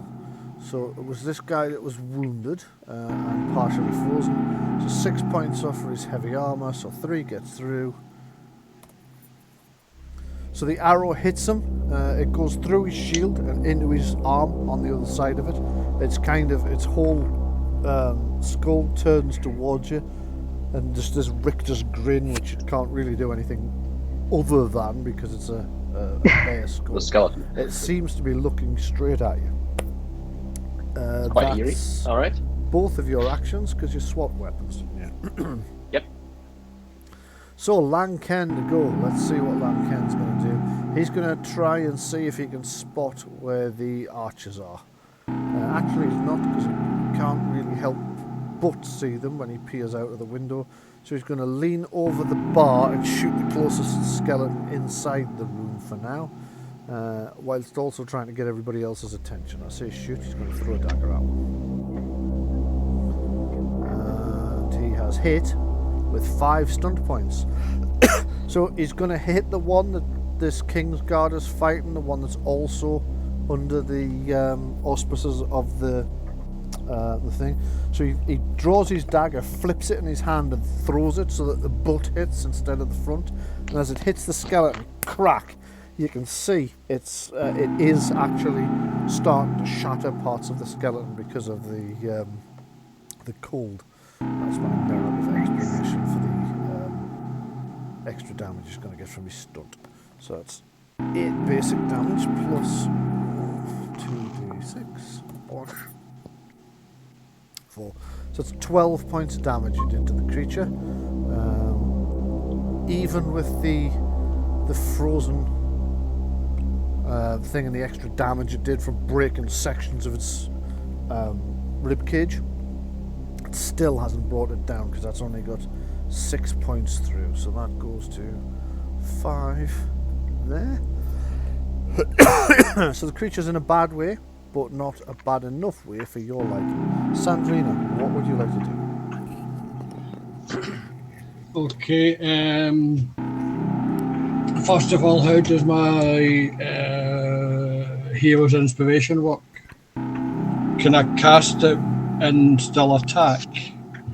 Or is it a 1 round thing? I will have to look at your character sheet to just double check that. Give me a second, I'll do that. But Sandrina, it's a talent, isn't it, if I remember rightly? So character sheet and under powers, weapon and shield, single weapon style, armor training, arcane dabbler again. Oh Christ, it's a spell. Yes, sorry. Yep. Okay, so no, it would be a major action to cast a spell, although you do have there is something about being able to cast straight after. I think it's a special stunt you might have. Single weapon style, arcane dabbler, specialization, that would be it. Oh no, it's sword mage, and I don't think, is it you that's a sword mage? It's not. No. It's Jenni's character. Okay, so yeah, no, you would do that instead of a physical attack. Okay, in that case, the one that I'm fighting, that's in front of me, can I use my shield to push it to where I want it to be so that I can do a backhanded spin with my sword? Kind of like a partial shield bash. Back. I think that would be a stunt attack, so yes, but it would mean you wouldn't do the damage, you would move it instead. Right, gotcha. So yeah, if in that case, I'm just going to go with the backward. Okay, so slash. You're going to backslash it with the sword. Go ahead and give it a try. 13 to beat to hit these creatures. 4, and because you got 4 stunt points, you could do the shield bash and move it thing if you wanted to. You could move it 2 meters for every 1 stunt point you used, but bear in mind all the other stunts are an option as well.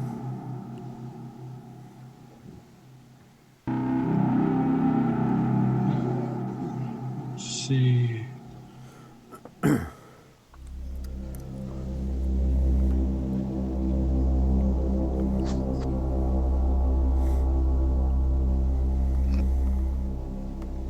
Right, I'm going to actually use Mighty Blow twice. You can't use Mighty Blow twice, unfortunately. Oh, in that case, I'll disarm it and then use Mighty Blow. Right, okay. Yeah, that you can do. So go ahead and roll the damage.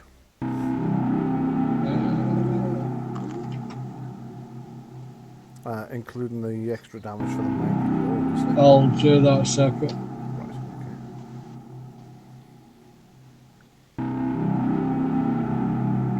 15 total. 15 total damage. Okay, so as you strike the thing, it brings its sword up to parry. You envelop the blade in a circular parry of your own, causing its grip to loosen. The sword flies off across the room and clatters to the floor as you slash into the creature for 15, did you say? Yeah. Nice. It's not bad at all. You've shattered several of its ribs and taken the bottom of its jaw off as well, as you've kind of come up sideways. So you've taken several of its upper ribs and then the bottom of its jaw, you've just unhinged it. So it's in quite a bad way from that attack. That was your major action. I can't recall you having a minor one, so if you have a minor action, you're free to take it. My minor action will be to step back and prepare to go into a defensive stance if I have to. Okay, so go ahead and move yourself to where you would like to go. Done. And up next are the elite skeletons. So I'm just going to drop in the reinforcements that are marching up the road. Oh, great. Although it's not letting me select them, probably because I'm on the wrong sheet, like a twat. So GMs. It's a shame the music's not working. It is a shame the music's not working today, because the music I had for this bit is amazing. Yeah.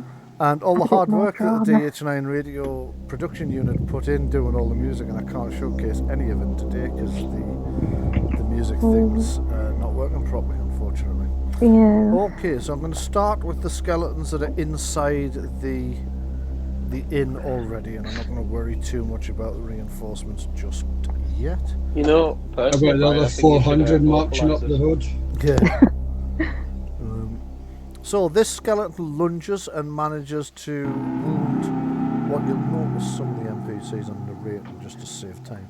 It lunges forward and manages to wound one of the King's Guard as he brings his sword around to try and parry. The skeleton manages to drive the sword up the guard and slash into his hand slightly.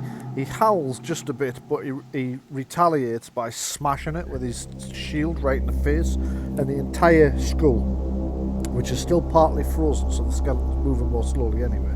The entire skull just shatters under the impact of the shield, and this skeleton is destroyed. Yay. But this guy is wounded in the process. Not badly. Oh shit, that would have been badly. I was going to say. I meant to do -2, and I typed in 2 instead. This Okay. this attack seems very orderly for undead, doesn't it? It does. It's almost like there's something in the region that's controlling them. Something very, very close.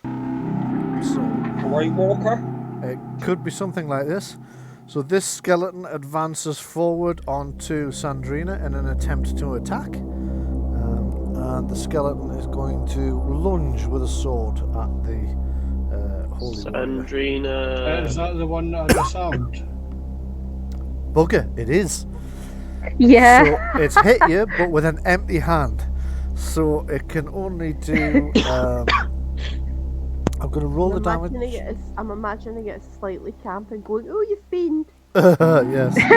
Yeah. So does it have any strength bonus? Is the question. Otherwise, It it's can't only even 1d3 bite. damage. It's got +1. So backslash. Could smack him with his. Could roll smack him with the shield. 1d3 +1. Bosh. But as a shield.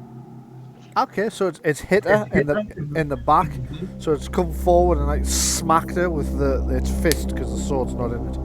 Doesn't even get through my armor. 3 points of damage. You really just don't feel it. You hear it clang off your armor, but you just don't feel it at all. These skeletons are advancing into the fray as well. That one is going to turn. It didn't do Fester or Wickham. Okay, so. Wickham is kind of leading Fester away, trying to get him out because he's the one of the senior members of the faction. So he's led him up there to where Lang Ken has then pulled them both down and gone, "Don't go out there!" And I pulled them down so that You're Fester. moving me. Why have you pulled Celeste? Oh, sorry, was that Celeste? My mistake. Just pop yourself back where you should be, and I'll go and put the right guy up there. Okay. Okay, so this skeleton here is going to advance on Celeste. since you've No. drawn my attention to her existence. Thanks. Sorry. That's Lanken. I don't need Lanken. I need Skeleton, which is going to aim a blow at the cleric, at the priestess. Swinging its sword around, it smacks you with the blade, and then steps forward to form like a forward thrust and cut. 11 damage. Ouch. That's a lot for me.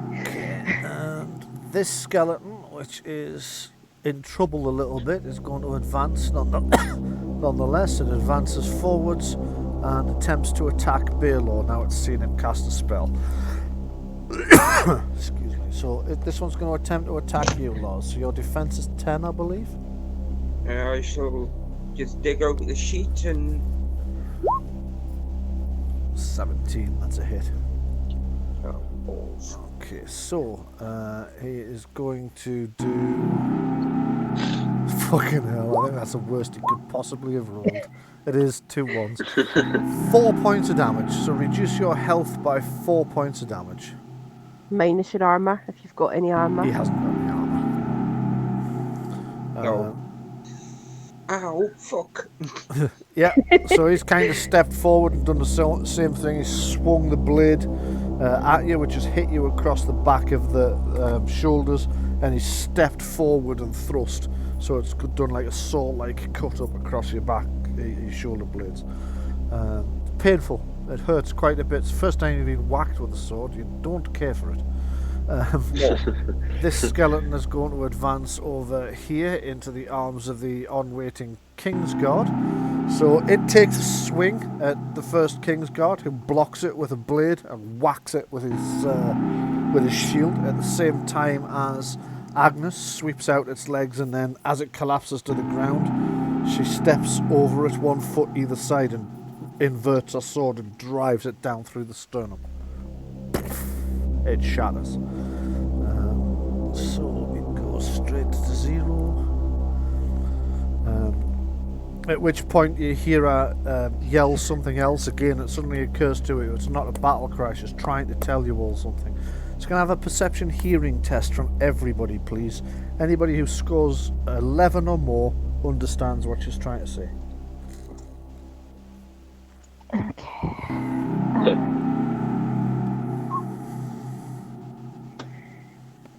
Even with these big ears, I didn't hear it. Okay. I did. So in the din of battle, most of you can't make it out properly, but Rowena has. She's yelling, "Get everybody out! Baron Khaled is here! Oh, shit. We'll hold him off! Run! Run!" And then they all advance forward to try and find the Baron. Oh. Didn't hear that though. Yeah. Bryan, Yep. I know this is mild metagaming, Yep. but who am I here to kill again? That would be Am I here Baron to kill that Khaled. Baron? Yes. Am I here to kill that guy? You're here to kill Baron Khaled, yes. Oh, so not if I here, did not it, here then at the moot. But the reason the Queen sent you to join the rebellion was to kill Baron Khaled. well, if I did hear them, I'd want to seize the opportunity, but I didn't hear, so. Yeah. So these skeletons that are currently being forced away from Marie's character, I think they're still able to attack the advancing Kingsguard. Let me just double check that. So ward off the dead. Any creature able to perceive you when you cast Ward off the Dead must roll a willpower morale test against your spell power. If it fails, the creature cannot approach you within 3 yards and must retreat to beyond 3 yards. Furthermore, the creature cannot use any special qualities on you or anyone within 3 yards of you. Okay, where you are? There you are. So I think, yeah, the King's Swarm are 5 yards out, so they're 5 meters. So they're within the realms where these creatures can attack. So they're both going to step forward and try and stop this advance by the Kingswarm. So let me just make 2 attacks.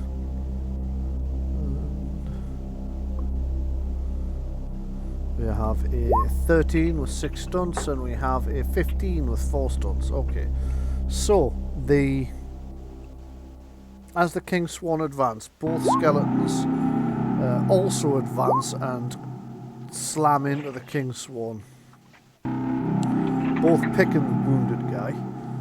The first one does a total of 15 damage to him, and the second one does a total of 17 damage to him. Ow. Jesus So Christ. 15 and 17 is 32. 32 damage, The but guy's his alive. armor counts twice because it's 2 separate hits. So 32, take 10 off that. 22. Shit. Right. Okay. So as he steps forward, these 2 creatures advance on him. The first one swings high, and as he tries to duck under it, the other one thrusts forward and catches him underneath the bottom of his cuirass, drives the blade up. He staggers backwards, bleeding from it. The other one swings round and slashes him down the side of the face. He almost collapses. He's in an extremely bad way. And we're also going to, with that last point, it's going to push him back to there. So he's staggering back under the weight of this massive and near fatal blow. Marie, it is Rowena to go. What would you like to do? Okay, before I go, there's a marker on my character. I'm sorry, I was sorting Craig out something to drink. Yes, that was the spell effect from your Right. stunt. So that's So gone. that's me. Okay, I'm going to say to the 2 nearest me, Edward and Celeste, the Kingsborn are telling us to run. They say the Baron is here. The Baron. The Baron. Oh, The Baron right. says snotty elf. And then You I'm humans, you're all going to diseased creatures. Tell him to hold on, I've got a cold. then I'm going to yell to the head of the Ravens, is there a back way out of here? The head of the Ravens, Lanken, yells back, "They have us pinned down, there are archers." And there's no secret way out. The innkeeper says no, there's not. There's infantry advancing across the pasture, and there's archers behind the barn, the tool shed, and the wagon.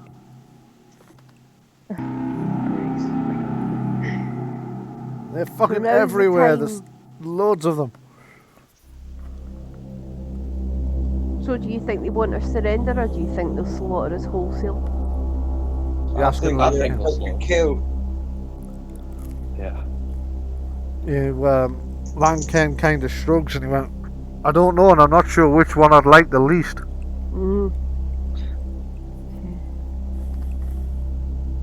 The innkeeper says, "There isn't a secret way out, but there is a side door. I don't know if they've got that covered as well. It's through the kitchen." Right, let's go and have a look.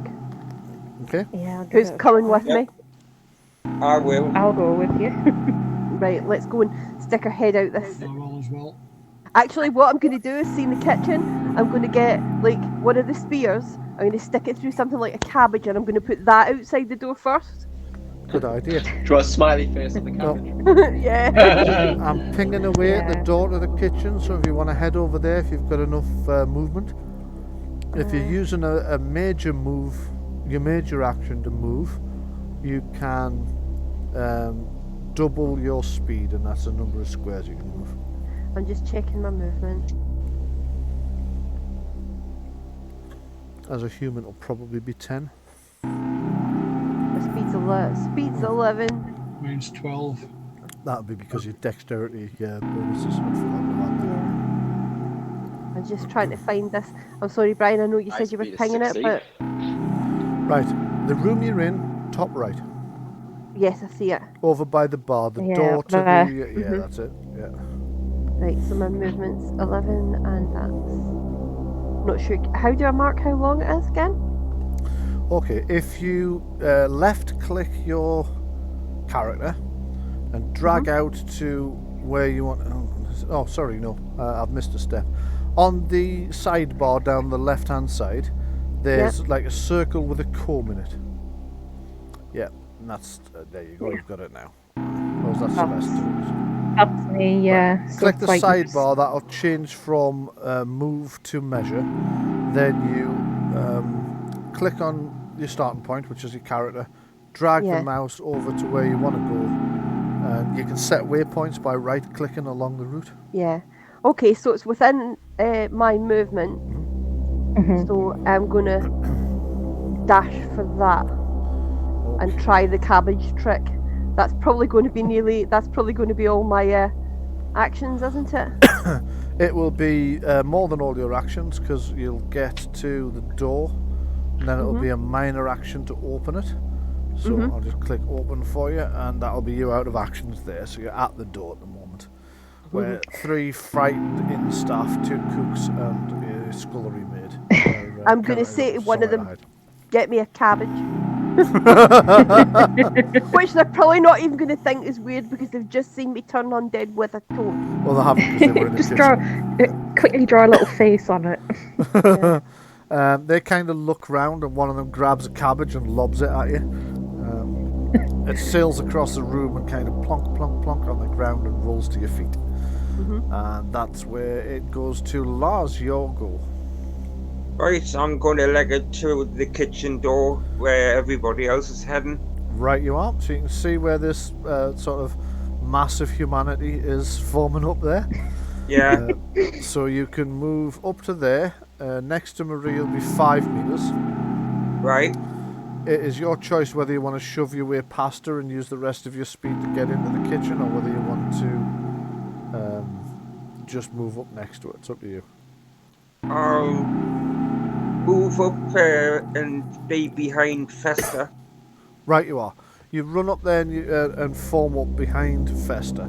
That's only a minor action you've used so far, so you've still got a major action if you would like to use one. Right, hold on, can I draw on the map temporarily? Yeah. Right, around here, can you see that? Yeah. I would like to turn it into like an ice rink. I think the spell is hold on. Ice sheet. Yes. Ice sheet, yeah. Okay, go ahead and try and cast it then. Right. Okay, hang on. Magic. Are you going to tell us you're doing this, or will we see it so we don't fall on you'll it? see it. You'll see it. Okay, good. Right, cast spell. There you go. Excellent. So your target number was 13. You managed to cast it with 16. You got 4 stunt points. So again, take a look in the magic stunts and pick up to 4 points worth of stunts in total. And as you clap your hands together and thrust them in the general area and blow, everybody else sees this like glittering line of magical energy that then hits the ground, and spreading out from the point of impact, you just see ice start to form across the floor, sheeting across it. I'm just going to check its size. Ice sheet is 10 yards in diameter. So that's okay. I'm just going to expand this a bit. I think that's 9 meters. About. Well, I'll just do a direct conversion, yards to meters. So that's to there would be 1, 2, 3, 4, 5, 6, 7, 8, 9, and then down this Oh way. no. It's quite a lot. Guys, you're gonna have to 1, stop 2, it. 3, 4. Sorry, 1, 2, 3, 4, 5, 6, 7, 8, 9. There we go. So that entire area is an ice sheet. I'm just going to change the colour on that to a nice blue. Oh no. So we can see it nice and clearly. So everybody on there, when that ice sheet forms up, A mystical, slippery layer of frozen water has appeared on the ground beneath you. The ice sheet is... actually, it can be up to 10 yards. Sorry, so I'm just going to reduce it back to the actual size that Lars marked. It doesn't have to be 10 yards. It has to be up to 10 yards. So he's just going to cover the bit he actually said he was going to cover. There we go. So it will impede pursuit across it, but you guys can walk around it if you so choose, but it will slow skeletons and so forth down. They might not even think to avoid it. Anyone in the area or entering the area or moving within the area must make a successful dexterity acrobatics test versus the caster's spell power of 13 or fall over. So currently, Eva the barmaid, she was probably off and running earlier. I think she's probably hiding in the kitchen, to be honest. So yeah, that area is now completely frozen. So we have Celeste up next. Yep. Okay. Hold on. You know the stun points. Yes. Oh, sorry. Yes, I forgot about them. Yes. I'll add magic shield to it. Right, you are. So magic shield appears up around you. This shimmering ice blue magical shield just appears and surrounds you completely to protect you a little bit from harm. Right, that's it. Okay, excellent. Celeste, you to go. Okay, I'll have to use like my double movement to get around the ice, and Yep. I'll move up next to Rowena. Okay, so you'll have to use a major action to get around, and then you'll have the problem of hitting the bar when you get about here. Well, my movement's 11. I thought I could skirt sort of just along this little area go here. on, I'll let you. Yeah. Okay, so you scamper around there and take cover over in that corner. So that was a major action. Do you have a minor action you would like to? Yeah, actually, if I can, I want to cast. What's it called? Arcane Shield. Hopefully it works. Right. Okay. Go ahead and try. Basically, I get an aura of protection around me. Yeah.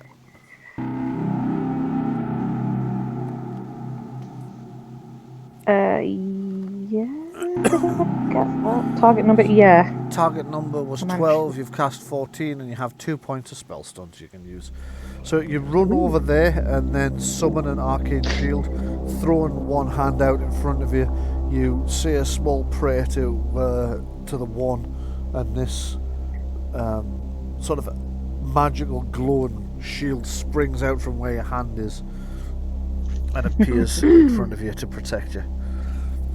Okay, I'll use skillful casting to reduce magic point cost Okay. of the spell. Yeah. Do you want to add your own marker that you'll know is the spell thing? You click on yourself and click the little circle within a circle. It'll bring up the option for all the various things. Okay. And if you just put whatever marker on to remind you of the spell. that you've I'll cast put the on yourself. little. No. And while you're doing that, Edward, what would you like to do? Well, I think it would be a bit suspicious to all of a sudden disappear when I first heard about the Baron. Also, he's probably expecting people to attack him anyway, so it would be a bad time to attack, wouldn't it?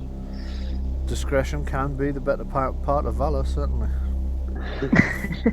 Well, if he sent this small army in on us, I imagine he's got a bigger one protecting him. Well, I mean, I don't know. I am going to. And just for the people at home, that's the size of the small force protecting the Baron. That's him in the middle. Sorry, go ahead. That's evil. I'm Not showing I us. have to go around. You can watch it on Friday when I put the thing up on YouTube. Okay, so I'm going to move to where the end of that arrow is. Okay. So Can you move me there? Can I move you there? Yes, of course I can. Okay, so you run. Just Like that exact position, please. Okay. So you run across there and vault over the bar itself, in amongst this crowd of other people. Unfortunately, you're not going to get any further than that because there's just too many people all clustered together into that small. What would you call that exactly? Killing zone. Yeah, Um, too many here. It's beginning to worry me. Yeah. Just. I do still have a major action left. Was that your minor? Right. Okay. Go ahead. Yeah, I have a lot of movement. Actually, if I stopped at the window, would I be able to take a pot shot at one of the snipers? Yes, if you can spot them. Yeah. Okay, I'll do that then. The windows are actually shuttered, but you can peer out through the shutter, and there is like a heart-shaped gap in the shutters, which is actually just for your hands to get in to open and close them. But you can peer out and look for targets, and you can see if there's anyone you would like to shoot. So just give me a second to drop the rear. Sorry, say that again? Said they do say love kills. Quite they do, yeah. Okay, so if you just let me drop in the forces that are coming around the rear. So they're token. How many arrows are in there? The other bodies. About 4. Okay. We can take on 4 archers. You know, maybe a couple more if the others just didn't fire. And the token. And this guy. And the token. Right you go. Let's see what you can see from where you are, shall we? I can see these 3. You can see those 3? Well, they're not archers, but they are advancing down the path towards the back door. They're the ones. Is that my dark vision code? Let me just switch over to your vision, and I will tell you. It is 20 meters long, which would Interesting. make sense. So, Control L. Yes, it is. So beyond that, am I not meant to be able to see? No, because it's nighttime. Oh, okay. Well, I'll just take a shot at one of the skeletons. Say the middle one. You will see that you can actually see slightly further if you keep panning up. It's just very, very dark. And some of it's blacked out because it's... Oh, I see something there. Yeah. I can see... Can I shoot him, actually? You can. That's one of the archers, yes. He is in heavy cover. His defense will be 3 points higher as a consequence. But you can give it a shot if you would like to, and I'll have to open a separate stat block for him because he is not elite. No, I'll make it easy for you, and I'll just take a shot at the middle of these. Right, fine. I've just opened the fucking thing. Okay, you're going to take a shot. Hit? 13 is just a hit. So as this thing's advancing forwards, you take careful aim through the heart-shaped hole in the shutters and loose a shot. It doesn't see it coming, and it slams right into the faceplate of its helmet. Oh, I got stunts as well. Helmet, that's a turn. You did. You got 2 points of stunts. So you can that's pick my 2 normal points of combat damage. stunts. Yep.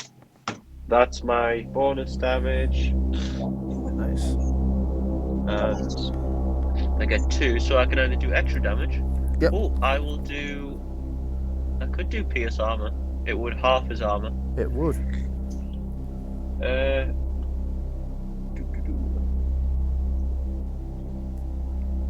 I can ally to move up to 2 yards. That's true.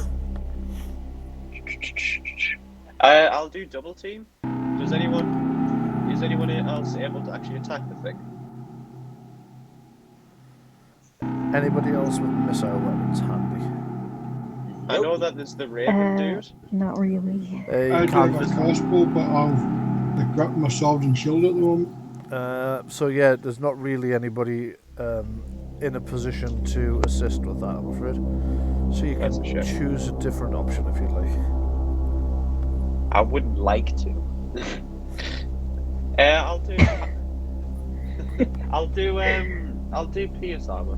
Do pierce armor. So his 6 points of armor was only 3, so he takes another 3 damage. So you shot him, and he's quite badly damaged as far as you can tell. The arrow's still sticking out of the eye socket of the skeleton as it's advancing.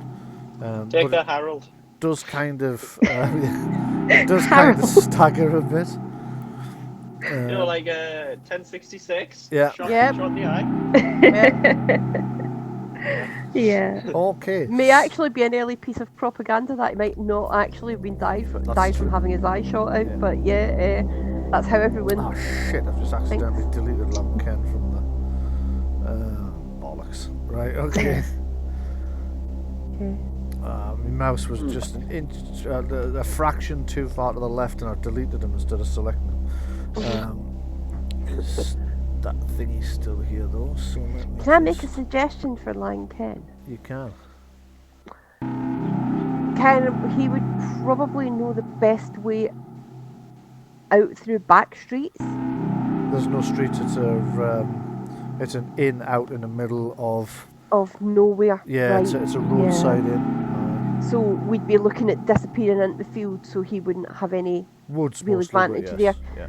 Yeah. Okay, but what he would know would be about dirty fighting techniques. So Definitely, yes. might we be able to get some bottles of spirits and Molotov the skeletons outside? Yes, I will allow for So that might be something for the Ravens to do, and that way What they Ravens? could double There's only team. Lanken left. The other two were shot when they went out the back Oh door. right. Well, Lanken could then double up with Edward, and they could do the double team. Because wouldn't that count as a missile weapon? Yes, it would. Unfortunately, he's already changed what his thing was. But yeah, okay. We'll say Lanken is currently creating some Molotovs with the jars that he's filling with. In fact, he'll just grab the bottles of the spirits off the thing. He's sticking rags in. He's trying to find something to light them with, and he will lob one out the window. There he is, Lanken. Go on, right in the middle of them. And turn, and he was on 12. Lanken is the Rab of this game. Yeah. Yeah. Okay, so Lanken's going to lob a. So that would be a accuracy throwing weapon. So he's good at that. So that would actually work out at the same as his throwing. So I'll just click that. So I'll do his stat block. Right. Okay, so he's just flung a Molotov out at the skeletons. Now let's just see if they're in range, because they might be a bit far for them. They're just in range. Okay, so it hits right in the middle and poof, bursts. There's bits of porcelain flying around. There's the fire bursts out. It's going to do. I'm going to call it the same as a blast grenade. So it's 2d6. So I'm going to do /2d6. And it's piercing, so that's half their armour. It doesn't matter. It's hit them, and their cloaks are now on fire, along with any leather strapping or anything, but they're just advancing through it like it's nothing. Damn. They're just shrugging it off. So will the fire illuminate the area? Oh, actually, yes, it will. So what I'm going to do is click on that character, which is on fire, and add an illumination to him. So dynamic lighting, token emits light. It does now because he's on fire. So 5 meters of intense light and a further 5, I think, of not so intense light. I've never actually set a skeleton on fire before, so I'm not quite sure how bright they are, but we'll do that. There we go. But just an advanced bone torch, really. Pretty much, and that one should have the same stats. So. Not really enough phosphorus in a skeleton for it to be really bright, but it would consume the carbon. Yeah. I'm thinking too much about this. I'm just going to shut up A little bit, now. yes.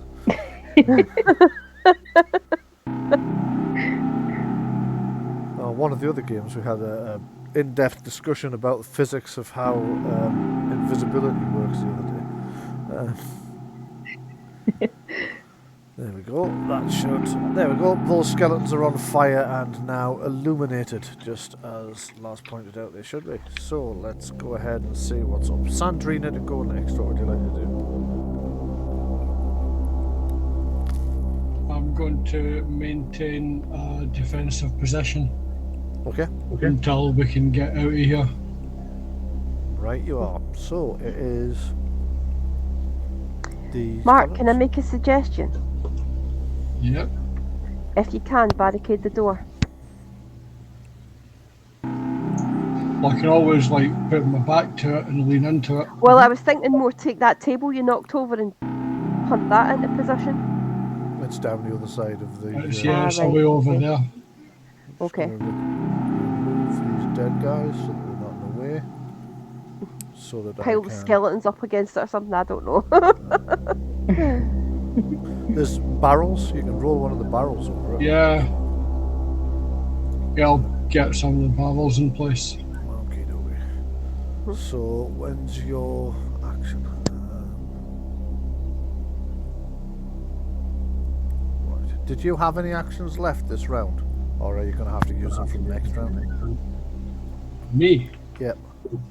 I didn't do anything that time. Oh, okay, I'm going to reorganise this because it seems to be a bit out of kilter. I'm misreading where you are, Mark. That's what it is. Yeah. Puddled. So Lanken's acted. Okay, so if you didn't do anything that turn, you can now push these barrels over this door if you want. Yeah, will do. Okay, you roll the barrels over the door and manage to barricade it just before the skeletons hit. So as you block the door with these two heavy barrels, you see the door opens, hits the barrel, and like there's rattling as the skeleton's trying to push it open. Then you hear them throwing themselves at it shoulders first, dunk, dunk. But the barrel's holding at the moment. And other skeletons are pouring in behind, and we have these reinforcements moving down this way. These ones are that way. Go on, son, you get them. All on your own. It's advancing down there, join them, and we've got these reinforcements here. Probably going to swing round that way, and the Baron and his small force of shit tons advance there and then hold. So who are they after then? The elf or the mage? Or the faithful? It's difficult to say, isn't it? I'm the Okay. low value prisoner, it's not likely to be me. You have no idea. It is, however, you to go next, Marie. Right, I was going to go into the kitchen. Yeah. And see if I could stick a cabbage on a stick out the back door to see if See if they it have gets it shot. covered. Stick the callum. Yeah, that was effectively my plan. It's Okay. not the best plan in the world, but it's a plan. Right, you are. So you peer out of the door. I'm just going to move you slightly so that you, as if your head's like peering out, so you can see what you can see. There you go. Very, very dark out there. This is a problem for you because you're human. It's not, however, a problem for whatever it is that's shooting at you. And two arrows heading That's in why I was sticking the your cabbage on the cabbage's stick out. direction. Did they hit the cabbage though? Or they Well, Oh, let's would find that- out. So, bow. Would that count as 2 minor actions or 1 minor action? I'm going to make it 1 minor. So the cabbage takes 2 arrows, thunk thunk, and just good drops options. off the stick as it's So I know split there's into multiple definitely pieces. 2. I'm going to drop the stick and retreat. Right, you are. So now I yourself know there's back in. definitely. Well, I'm not for that. I've just sort of pulled the shrink back. Yeah, just pull Um, yourself back into the room a bit then. Yeah. can I then cast? Right, guys, I'm going to open it up to the floor. Hands of Fate or Puppets of Fate? What's the difference? Okay. See, I've not used Fate magic much, but I Hands of know some Fate. of you guys have. Hands of Fate allows you to create a pool of fate points that the party can then use to adjust your dice rolls. Oh. Puppets of Fate creates a pool of points that the caster can then use to try and force an enemy to re-roll one of their dice rolls. I can see Hands of Fate being really useful when we try and sneak out. Yep. Yep. But likewise, so is Puppets of Fate, because I could force them to reroll perception. That's true. I don't know if this will make a difference. Puppets of Fate gives them a saving throw, but if Hands they of Fate, fail it, they would obviously. have to rerun the spell. Hands of Fate gives you between 2 and 7 points in a pool, and you can adjust dice rolls by 1 point for each point you spend from that pool. That Right, I'm pool gonna exists do- until the end of the until the end of the scene, or you've used all the points. Right, I'm going to do Hands of Fate then. Okay. Go ahead and cast. I clicked, so it should be coming up. It has, and fate has not smiled upon you this day. 7. No, I've got it. You rolled 7. The target number was 12. Fate, it would seem, is not interested in the current turn of events, or at least not at the moment. So, Lars, you to go. What do you like to do?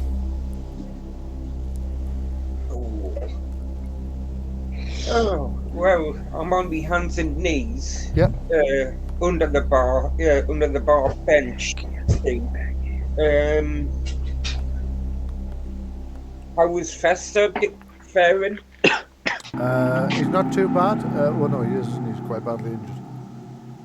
Yes, Right, he's I'm extremely badly injured. He suggests that you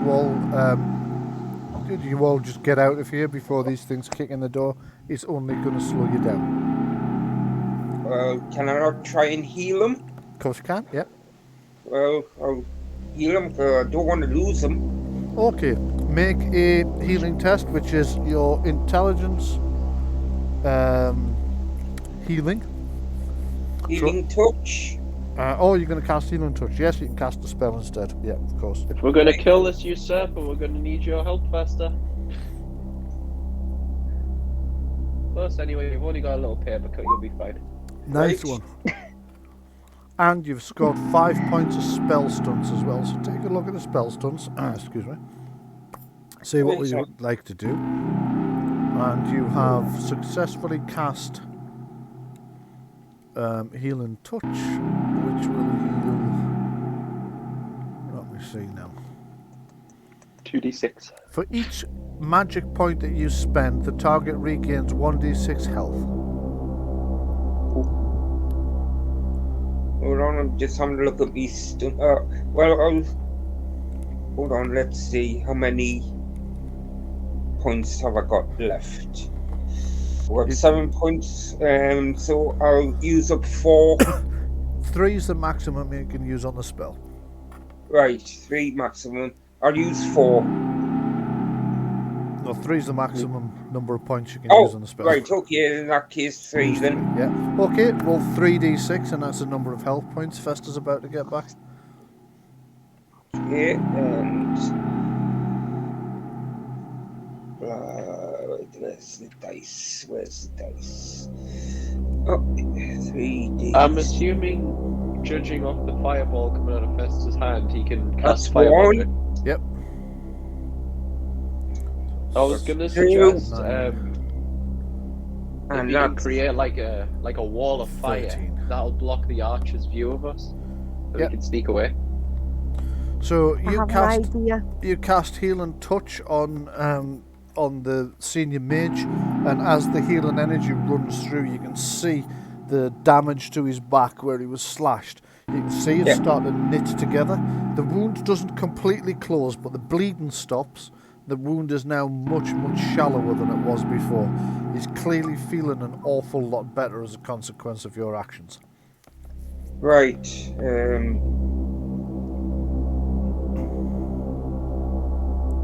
that's your major action. If you have a minor action you can use, feel free to do so. Minor action, well, try and cover the wound with some kind of bandage. Okay, yep, so that would be a standard healing test, and because you have the surgery talent, you do actually make healing tests as a minor action. So what I'm going to need you to do is make an intelligence healing test. I'm just going to check and see who got intelligence healing. If not, it'll just be straight intelligence. Can't get anything to respond. Ah, there we go. Yeah, you don't. So just click your intelligence attribute. If the result is more than 11, you've managed to do a first aid on him as well. Yep. So you have healed the stunt dice plus your intelligence, which is 2. So that's another 6 points Fester gets back. Right. So I'm just going to restore 6 points to him, if it let me.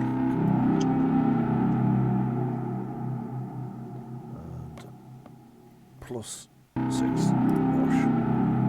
There we go. He's feeling a hell of a lot better now. Blue. Yeah, that's the indication that he's healing. If he's turned blue, that means it's gone over his maximum. Let me He's just cold. check what his maximum was. 20. So he's fully healed. He's fully healed. Oh. So he's feeling a lot better.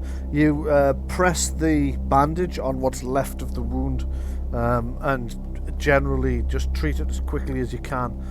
He's recovered almost entirely from his formerly quite savage injury.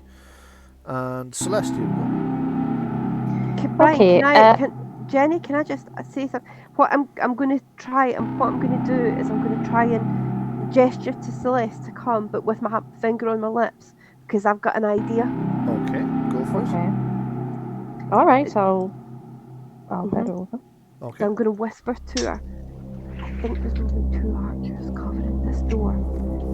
If you get the paladin and any of the kingsworn and get them here, our best chance of getting out is here. Just taking a look at what Fester can now do as well. Ooh. I mean, what we could do is make a run for it whilst using. Well, I actually think if we rolled out some cabbages or something, they would shoot off the crossbow bolts at them, and then have nothing to shoot at us with. While you guys are planning it, Fester moves to the door, because I just realised he hasn't acted.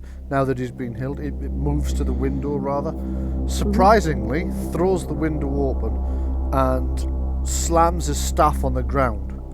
And as he does, he thrusts his hand out the window towards the onrushing skeletons. Those of you who are close enough can see that there's now quite a squad have gathered round there. There's a sudden rush of fire out from his fingers. It detonates right at the back of the skeletons, and boom! There's a massive blast of flame. Probably. I should have really rolled that, but it's unlikely he's going to fail. So we will see that. And I've lost Fester. There we go. And he does 3d6 plus his willpower of 5 to every skeleton in a blast. So that's backslash 3d6 plus 5. So he's going to cause 12 points of penetrating damage to every skeleton that fails its saving throw. So Fireball. just for ease's sake, I'm gonna handle that narratively. So one of the skeletons is completely obliterated in the fireball. It just goes up, and that's the end of that. The others are all knocked on the arse and severely injured by the blast. Sorry, you guys can continue your plotting. Did we see if they were using crossbow bolts. These Or are, arrows. I'll point at the cabbage on the ground. you see Yeah. quite elongated arrows that are in them, so they're using bows and not crossbows. Okay. So it will not take as long for them to reload. Okay. Long enough. Yeah. Long enough to rush them. Yeah. Long enough I think. to draw them. I think what we do is we draw them round, because they're only expecting one or two to get out. So what we do is, if a bunch of us pile them, the other skeletons will see, the Baron will see, but if we draw them off and kill them, then everyone, as many as possible, can get out safely. So if you could get the Paladin and any of the King's Sworn, especially Agnes, anyone, if somebody could get them. Okay. I mean, I can tell you how many there are if you like. I can go sneaking. I'm very talented at sneaking. Actually, you'd be the best one. Sandrina You'd be just one of the there. best ones to sneak out and draw them off. Indeed.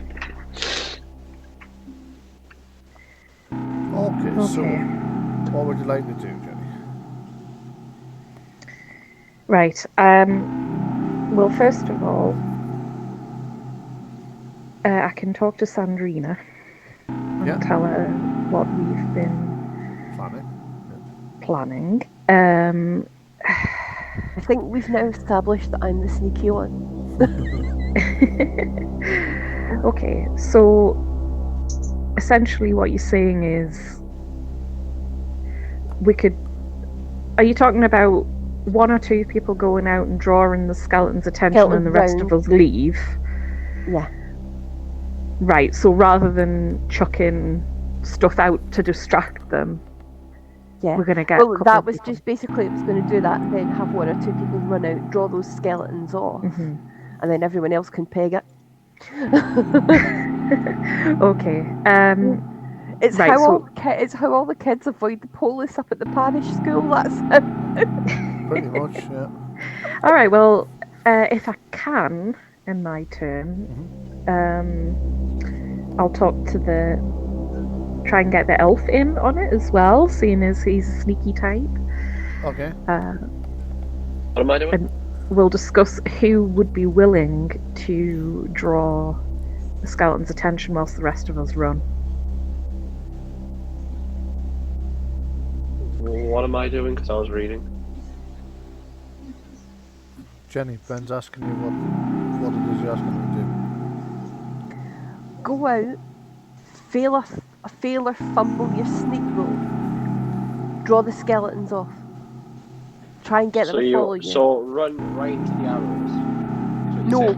what we're going to do is we're going to roll some cabbages out, so we shoot the cabbages first, and Yeah. then you run out, and hopefully the skeletons won't try and run after you. At which point we can get the paladin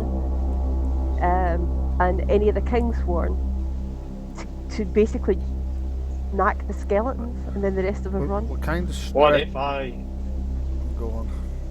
I was going to say, what if I sneak out, go up behind them, then get their attention, then they all turn around? The thing is, if you go out and you go out to the north, all the skeletons that are on the other side of the door are going to see you. We need them to come forward. So anyway, So it's that- Jenny's go, so could we give her an opportunity to do something? Right, well, I was going to be relaying these ideas, so they can discuss it on their terms, but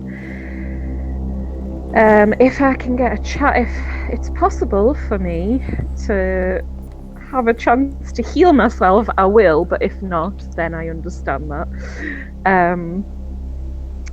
Do you mean Because- magically, or No, I don't have any magic ability. It would have you to can't be... make a non-magical heal roll on yourself?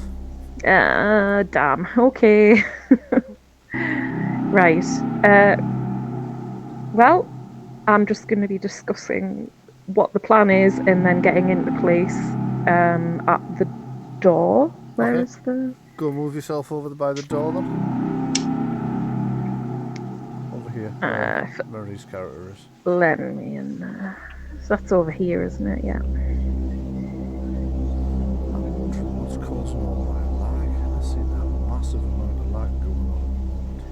suppose.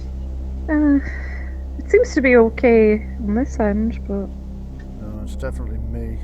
yeah. Seems to be my processor lagging and I can't quite figure out what's causing it. So, because it's not just happening when I'm hovering over this, I'm just tried closing a program down in case that's what's causing it, and that it's lagging as I try to drag the Right. Since it's some The background cursor. programs running, you might need the 3-finger salute. Yes, it's a possibility if this keeps up. Okay, so you're moving over there and preparing yourself for somebody to come and finish off the plan that's been I'm gonna explained. try and run. I am not gonna be drawing the skeletons off. Okay, so Lars, what are you doing? Good question. Wait a minute, Lars has just gone. What? You just went a Oh, minute yeah, ago you 'cause did. healed Fester. God, what's going on with this thing? Lars, what was your initiative? Because it seems to have blanked you off to 0. Ah, okay. Hold on, I'll get my sheet open again. Yeah, just reroll. It's probably the best bet. Initiative. There you go. There we go. 10. Excellent, thank you. I'll just pop that back in. Sorry about that. Don't know what the hell's happening there. The Wickham's down to 0 as well, so I'll just put. I'm just going to put 10 on him, and we'll say Wickham and Fester. Will You know, just act it's as funny well. because I've just scrolled up as an initiative. Last time was 10 as well. Well, there you go. Perfect. So descending order, and I think we've managed to. So let's just figure out where the hell we were. Wickham. Ah, that's why. You're in twice. Oh, I've been idea, but cloned. you were in. Yeah, Ah. they've cloned you for some reason. So that's new. Not seen that happen before. So it's the next round anyway, and it is Edward to go next. And people seem to be trying to convince you to draw the enemy off. What would you like to do? You don't Right, have so to, you just know. so I get this right, you want me to go out the? Do you want me to go out the side or the front door? The side. So I go out the side door. When you draw get the when you attention get of two over as far skeletons. as me, Ben, you'll be able to see what I'm talking about. I'm just I'll going to move move over. Marie's character back in a bit because she's not actually peering out the Yeah. yeah. Okay. So you're trying to Right. get over to there, right? You are. Right. If you look, if you slightly to the north, there's 2 archers Peek my just way out. beyond the corner of the building, but they would be on a line with the ones who are trying to break the door. So if you go Let me out there, just you'll drop be in the seen. actual archers because what she's seen is advancing infantry. She's mistaken for archers. So Yeah. I'm just going to drop in the actual archers so that Ben can see just how big a problem he's going to have. I thought there were only 2. I'm going to say to him, I thought there were only 2. Well, that's because it's very, very dark for you, but he's got night vision, so he can see. Ah, much, right, much yeah. more clearly. So Leia, What's this over here, Brian? token layer. Hold on a second. I'm just trying to get these dropped in. So token layer there. Okay. What's what over where, Ben? I am pinging it menacingly.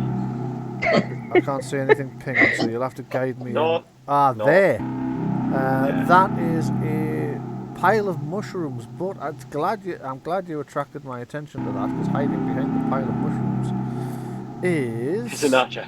an archer. Yes, quite right. So I'm Oh, just there's one going to over drop. there as well. Oh, fucking hell, they're all over. Great. Where do you want me to run exactly? There's no cover. No, don't.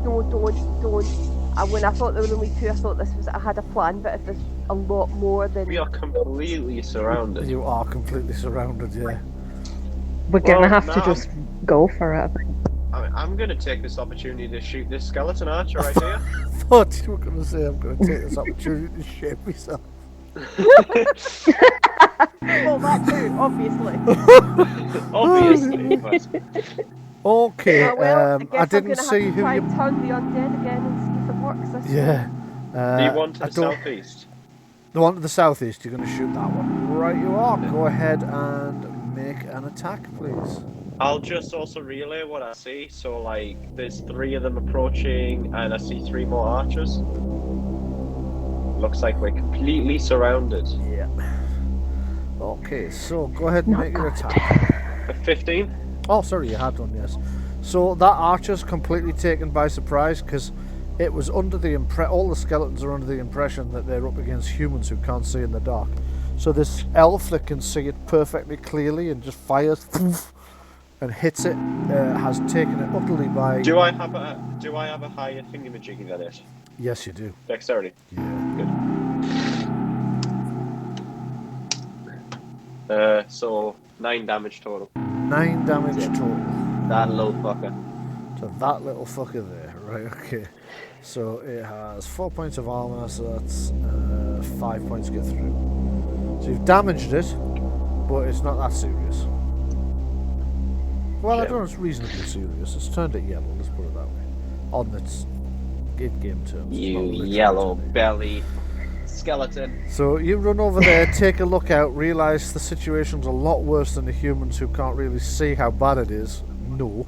And take a snapshot at one of the archers in the dark in the hopes of killing. You know you've damaged it, but that's the best you've done. Langken is going to... well, since those skeletons out there are already on fire, he's going to lob another bottle of whiskey out at them. So as long as he doesn't... Probably having a swig out of it first before he starts. He'll take a swig out, Yeah. and he's not even going to bother to light this one. He just pulls the cork and then lobs it out because they're already on fire. He only has to hit one, and it'll be the same as his throwing knife to hit. So anything, yep, hits one square in the face, and it explodes. Wait a minute, he hasn't, because they're Would have hit the skeletons. floor, He's maybe? missed. He was actually aiming at the floor rather than the skeleton, wasn't he? So, yeah, it lands right in front of them all. Dunk, dunk, dunk. Unfortunately for him, it doesn't detonate, and now he's wishing he had lit it. It'll still be on the ground weight, so It's it'll still catch on the eventually. ground, and eventually it might catch. If any of those get too close to it, there is a risk. So, not entirely happy with that. He is going to... run over here and see what this plan about getting the hell out of here is. It runs over and goes, we're gonna have to go, they're everywhere. And Yeah. I'm gonna relate him that the elf's seen 6 skeletons out there. oh shit. I can try and turn them if you want. Yes, try that. Meanwhile, down here, the battle between the King's Swan and these skeletons in here has entirely gone the King's Swan's way. They've got one wounded man who's pretty much out of the fight, but they've cleaned up the rest of these skeletons. I'll just delete those. Oh, good. They've got another badly wounded man who's now in a situation where you could probably do with pulling out, and Captain Agnes Delane has gone outside to challenge Baron Khaled to a duel to She's the a death. mentalist, isn't she? Well, she's gonna die, isn't she? Okay, so Sandrina to go. What would you like to do? I think I will be following the others. Okay, so you head over to where the breakout attempt is about Aye. to... You might want to hold your action, Mark, till I see if I can turn these, and then... Because then you could just run straight past them. Yeah, okay. Yep. Okay. That's the Well, you can plan. actually hold your second action, so I'm going to move you over to there, which is your minor action. And if she turns them, you can then use your major action to run for it. And Marie, it's your go. Right, please let me get a decent roll this time. From where you are, you can only turn ones you can see, though, so you're going to have to move, because right now you can't see them. Okay. This is going to be Personally, dangerous, isn't it? I I'm think going to you have should to go for stick the- my head out the door and risk being shot like that So cabbage. let's go stopping. Yeah. Shot like a rotten bit of old cabbage. There we are. Okay, so sticking your head out there, you can see 3 infantry who have bearing down on you out of the darkness. I think you've done it. Yeah, and 6 spell stunt points to use as well. So once again, you summon all your powers over death and command the undead in some ancient swamp language. You command the undead to retreat. What would you like to use the 6 stunt points 4 before I make their saving throws because it might Can I have an ask a effect. question before I use my stunts? Yes. How long does it last? It lasts, I think it's the whole but let me just double check. Mm-hmm. So it's Death Magic, which is, let's check the page. Death Arcana, page 45 in the Companion. And why is it not already to page 45? Page 47, Sandy. So, one in the dead. Ward off the dead. Any creature, right, okay. It lasts until they pass a saving Right, throw. that's fine. They Are we would reading through need- the stunts? Sorry? Sorry. Stunts aren't really. I mean, because I the was spell just gonna doesn't damage them or anything, it limits what I think, Marie, I think fast casting and skillful casting would be good. Skillful casting reduces the points by Yeah. 1, that costs 2. And then obviously fast casting, you can cast another spell. Yep. Also, there is Yeah. a spell stunt that allows you to increase your spell power as well, making it harder for them to save. Yeah. So there's at least 3 decent. Mm-hmm. Right. I'm actually. I like Ben's combo quite a lot actually because I haven't got much magic left. Right, okay. So I'm going to use skillful casting to reduce the cost of the spell by 1. Mm-hmm. And then quick cast to cast something else, did you say? If I cast something else, it will probably wipe out all my magic. Well, you could use the other one for, let me just check, you still have enough. So, spell stunts, you've used... I don't need to use that because I haven't reduced the amount yet. Right, but if you did, right, so, yeah, powerful casting is the one I'm thinking of. Increases the spell power of the spell by 1 for each stunt point that you spend on this stunt. You may spend a maximum of 3 stunt points on this. Yeah. So instead of having to roll a 12, then we have to roll a 15 if you spend all 3. Yes. Yes. Pass. Damn, I'm that's pretty I'm good. gonna go for that. Okay. I'm gonna reduce the spell cost by 1, Yeah. and I'm gonna go for the powerful casting to make it much harder for them to break it. Okie dokie. So they now need to beat a 15. They are elite skeletons. There are 3 of them in the attack area. And they are willpower and morale, so it's just 12 as a fail, but it's only a fail because you pumped it up with stunts. 10 as a fail. One of them's got fail. 14, that's a fail as well because you pumped it up so far. So all 3 of these skeletons have to retreat so that they're 3 meters or more away from you and can't fuck off. approach you within 3 Brilliant. meters. Can't use any magical or special powers against you either. Let's run.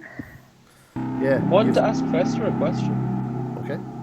Well, Can he create some kind of like smoke screen with his fire,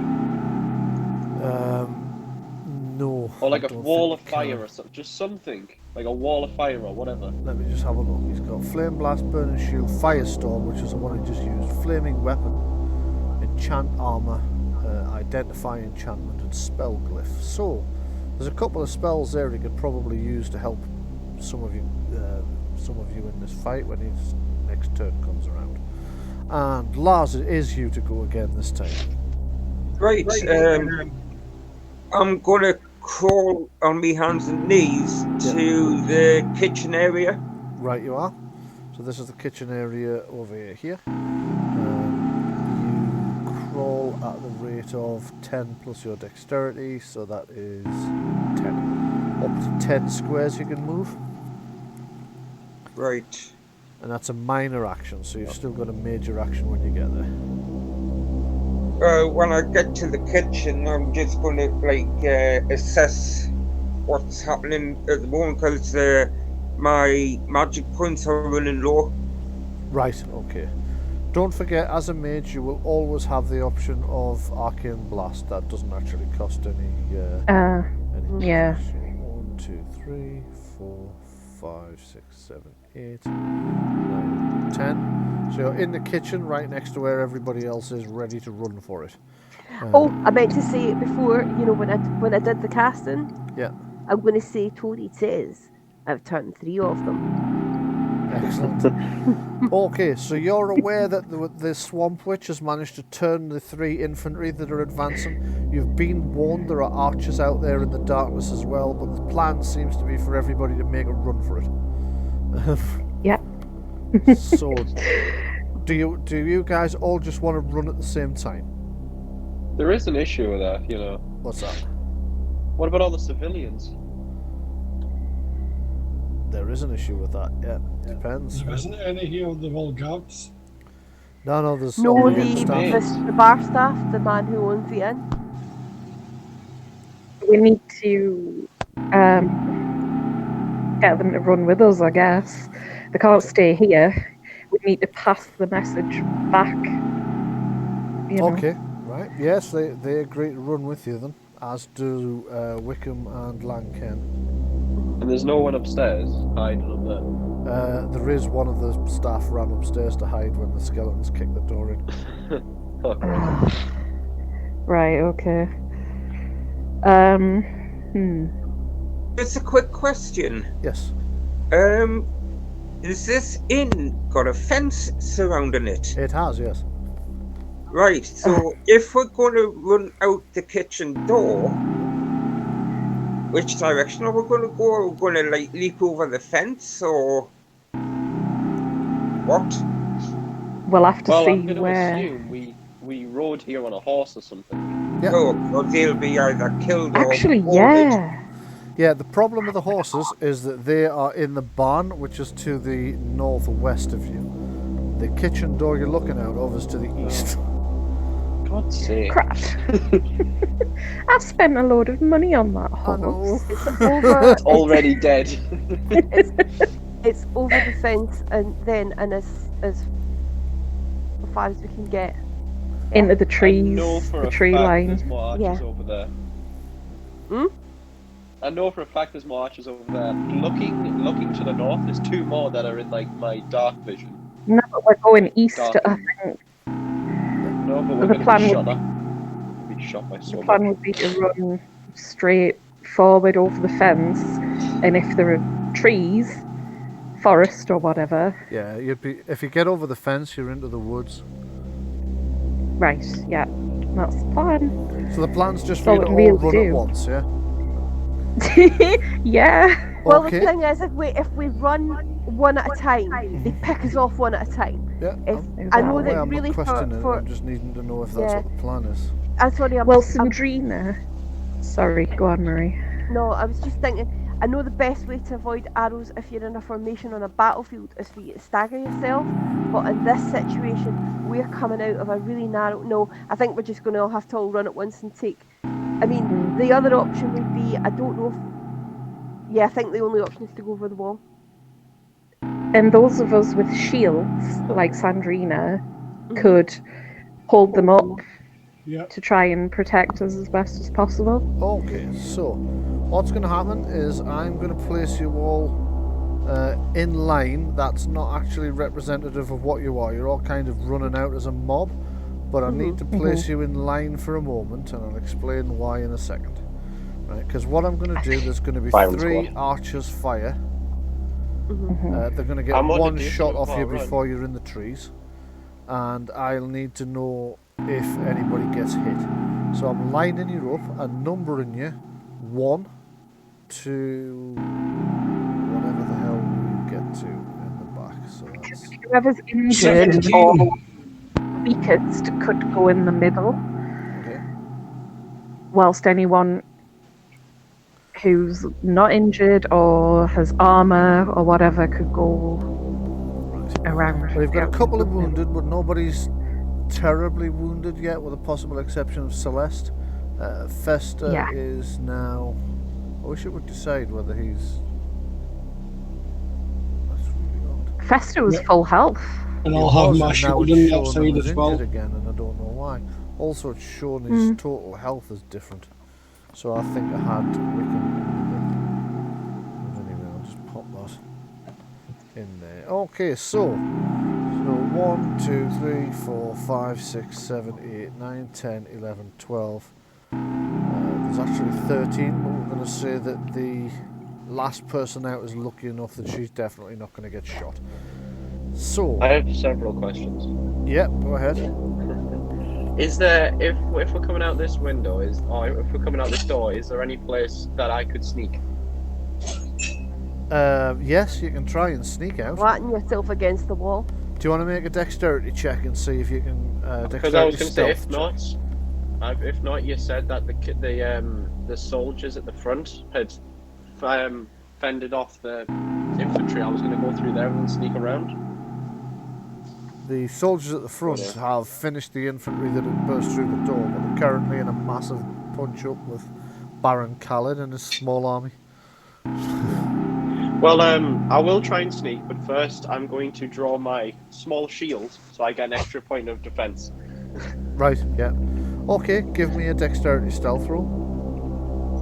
I don't actually have stealth, but I do have scouting, so if I fail my dexterity, can You I get roll to it re-roll again? it, yes you can. Okay.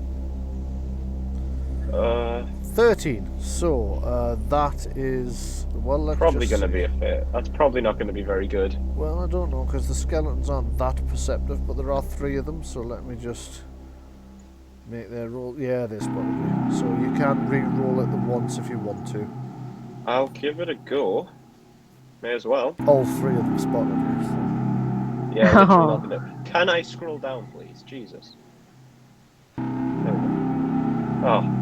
Okay, so that's not good. So tell you what then, since you're sneaking out, and they've all spotted you, they'll just all shoot at you instead of randomly. Oh, that's good. I thought you'd be pleased. Thanks, Ben. So first one shoots at you. What's your defense? It is now 15. 15. So that's a miss. That's why that would have hit me if I didn't put the shield on. Yeah, that one shoots out of the darkness and clangs into your shield. You're like, phew, thank God I brought this shield. Second one, twang, thump. That one glances off your shield as well. And the third one hits you, square in the chest. Thump. I actually do a backflip and it misses me. Sorry, say that again? I actually do a backflip and it misses. No, you actually don't. So that's a knockdown. No, we will not bother to knock you down. We will just do a lethal attack. So I'll do the extra 2 dice of damage for the lethal attack first, and then standard damage for the bow. And you've 15 points of damage. You know, it barely even scratches me. Right. So as you all dash out of the back, you can see that like the elf sneaks off into the darkness. All 3 of the archers spot him, track him, and fire. There's just 3 arrows go hurtling towards him. One slams into his chest, but he still staggers over to where the fence is and leaps over. Now, because the archers are fairly widely spread, all of you just dash off past them while they're knocking new arrows. The other infantry, you can see the infantry that have been turned, they're following you, but they can't close more than 3 meters because of the witches ward off the dead. You can see other infantry trying to move around the south of the building to try and follow you, and that's the last thing you spot of them until you're in the tree line. But behind you, as you're running through the trees at night, behind you can still hear the skeletons clanking along after you in an attempt to chase you. You can hear other sounds too, worse sounds, howling noises. Oh, music. Yeah, it's not working properly. Well, it's working fine for me. No, it's sounding terrible. No, I'm going to stop that because it's coming and going. You can hear the sounds of hounds baying as they come thundering through the woods, chasing you, and something large crashing through the woods. You think it's probably cavalry, but you're not sure. What kind of an idiot sends cavalry into woods? Sorry. Well, If it's you just have- cavalry. It's not like an entire unit. It's just going to be a handful of guys on horses trying to chase you down as you flee through the woods in the night, in the dark, with the thunderous rain and the crashing and flashing of the thunderstorm that's still going on above you as you attempt to flee through the woods with the Baron's forces hot on your heels. Will they catch you? Well, we'll find out the answer to that question next week. Oh. But you have escaped the cock and crow. As you're fleeing through the woods, you're already starting to drift apart, though, with different groups getting lost because it's difficult to stay together at night in the woods. So we'll find out who's still with you when we rejoin tomorrow and who's gotten lost along the way. Tomorrow, next week, I should say. So thanks very much for coming. I hope you enjoyed the first part of Fallen Kingdom, Traitors' Fate, and we will pick up from there as you run through the woods to try to avoid your pursuers next week. Those of you at home who are watching the show, thank you very much for joining us. I hope you've enjoyed it as well. Your cast have been Jenni Saveall, Marc Saveall, Lars Hagman, Marie McGowan-Irving, Ben Watson. I've been your Games Master. I'm Bryan F. Irving from DH9 Radio and from Gethsemane Games. Do check us out on the Gethsemane Games drive-through RPG page, where you'll find we produce some RPGs of our own, and we produce a lot of system agnostic stuff. You can use maps, towns, villages that are fully detailed, and so on and so forth. The music that you didn't get to hear today because of the problems with the Roll20 music player were produced by the DH9 Radio Production Unit and Kevin McCleod at incompetech.com and Tabletop Audio. The maps are by myself using Campaign Cartographer 3 by Profantasy Software, and some of the character art we were using was by Jenni using Fantasy Character Maker by DeerInSpotlight. Many of the tokens were by Hero Forge. Thank you very much for joining us. We'll see you all again next week. We'll put this up on YouTube for a permanent showcase of it, or probably on Friday. Take care, do stay safe. We'll see you all next week, and from us, good night. Bye. Night. Bye.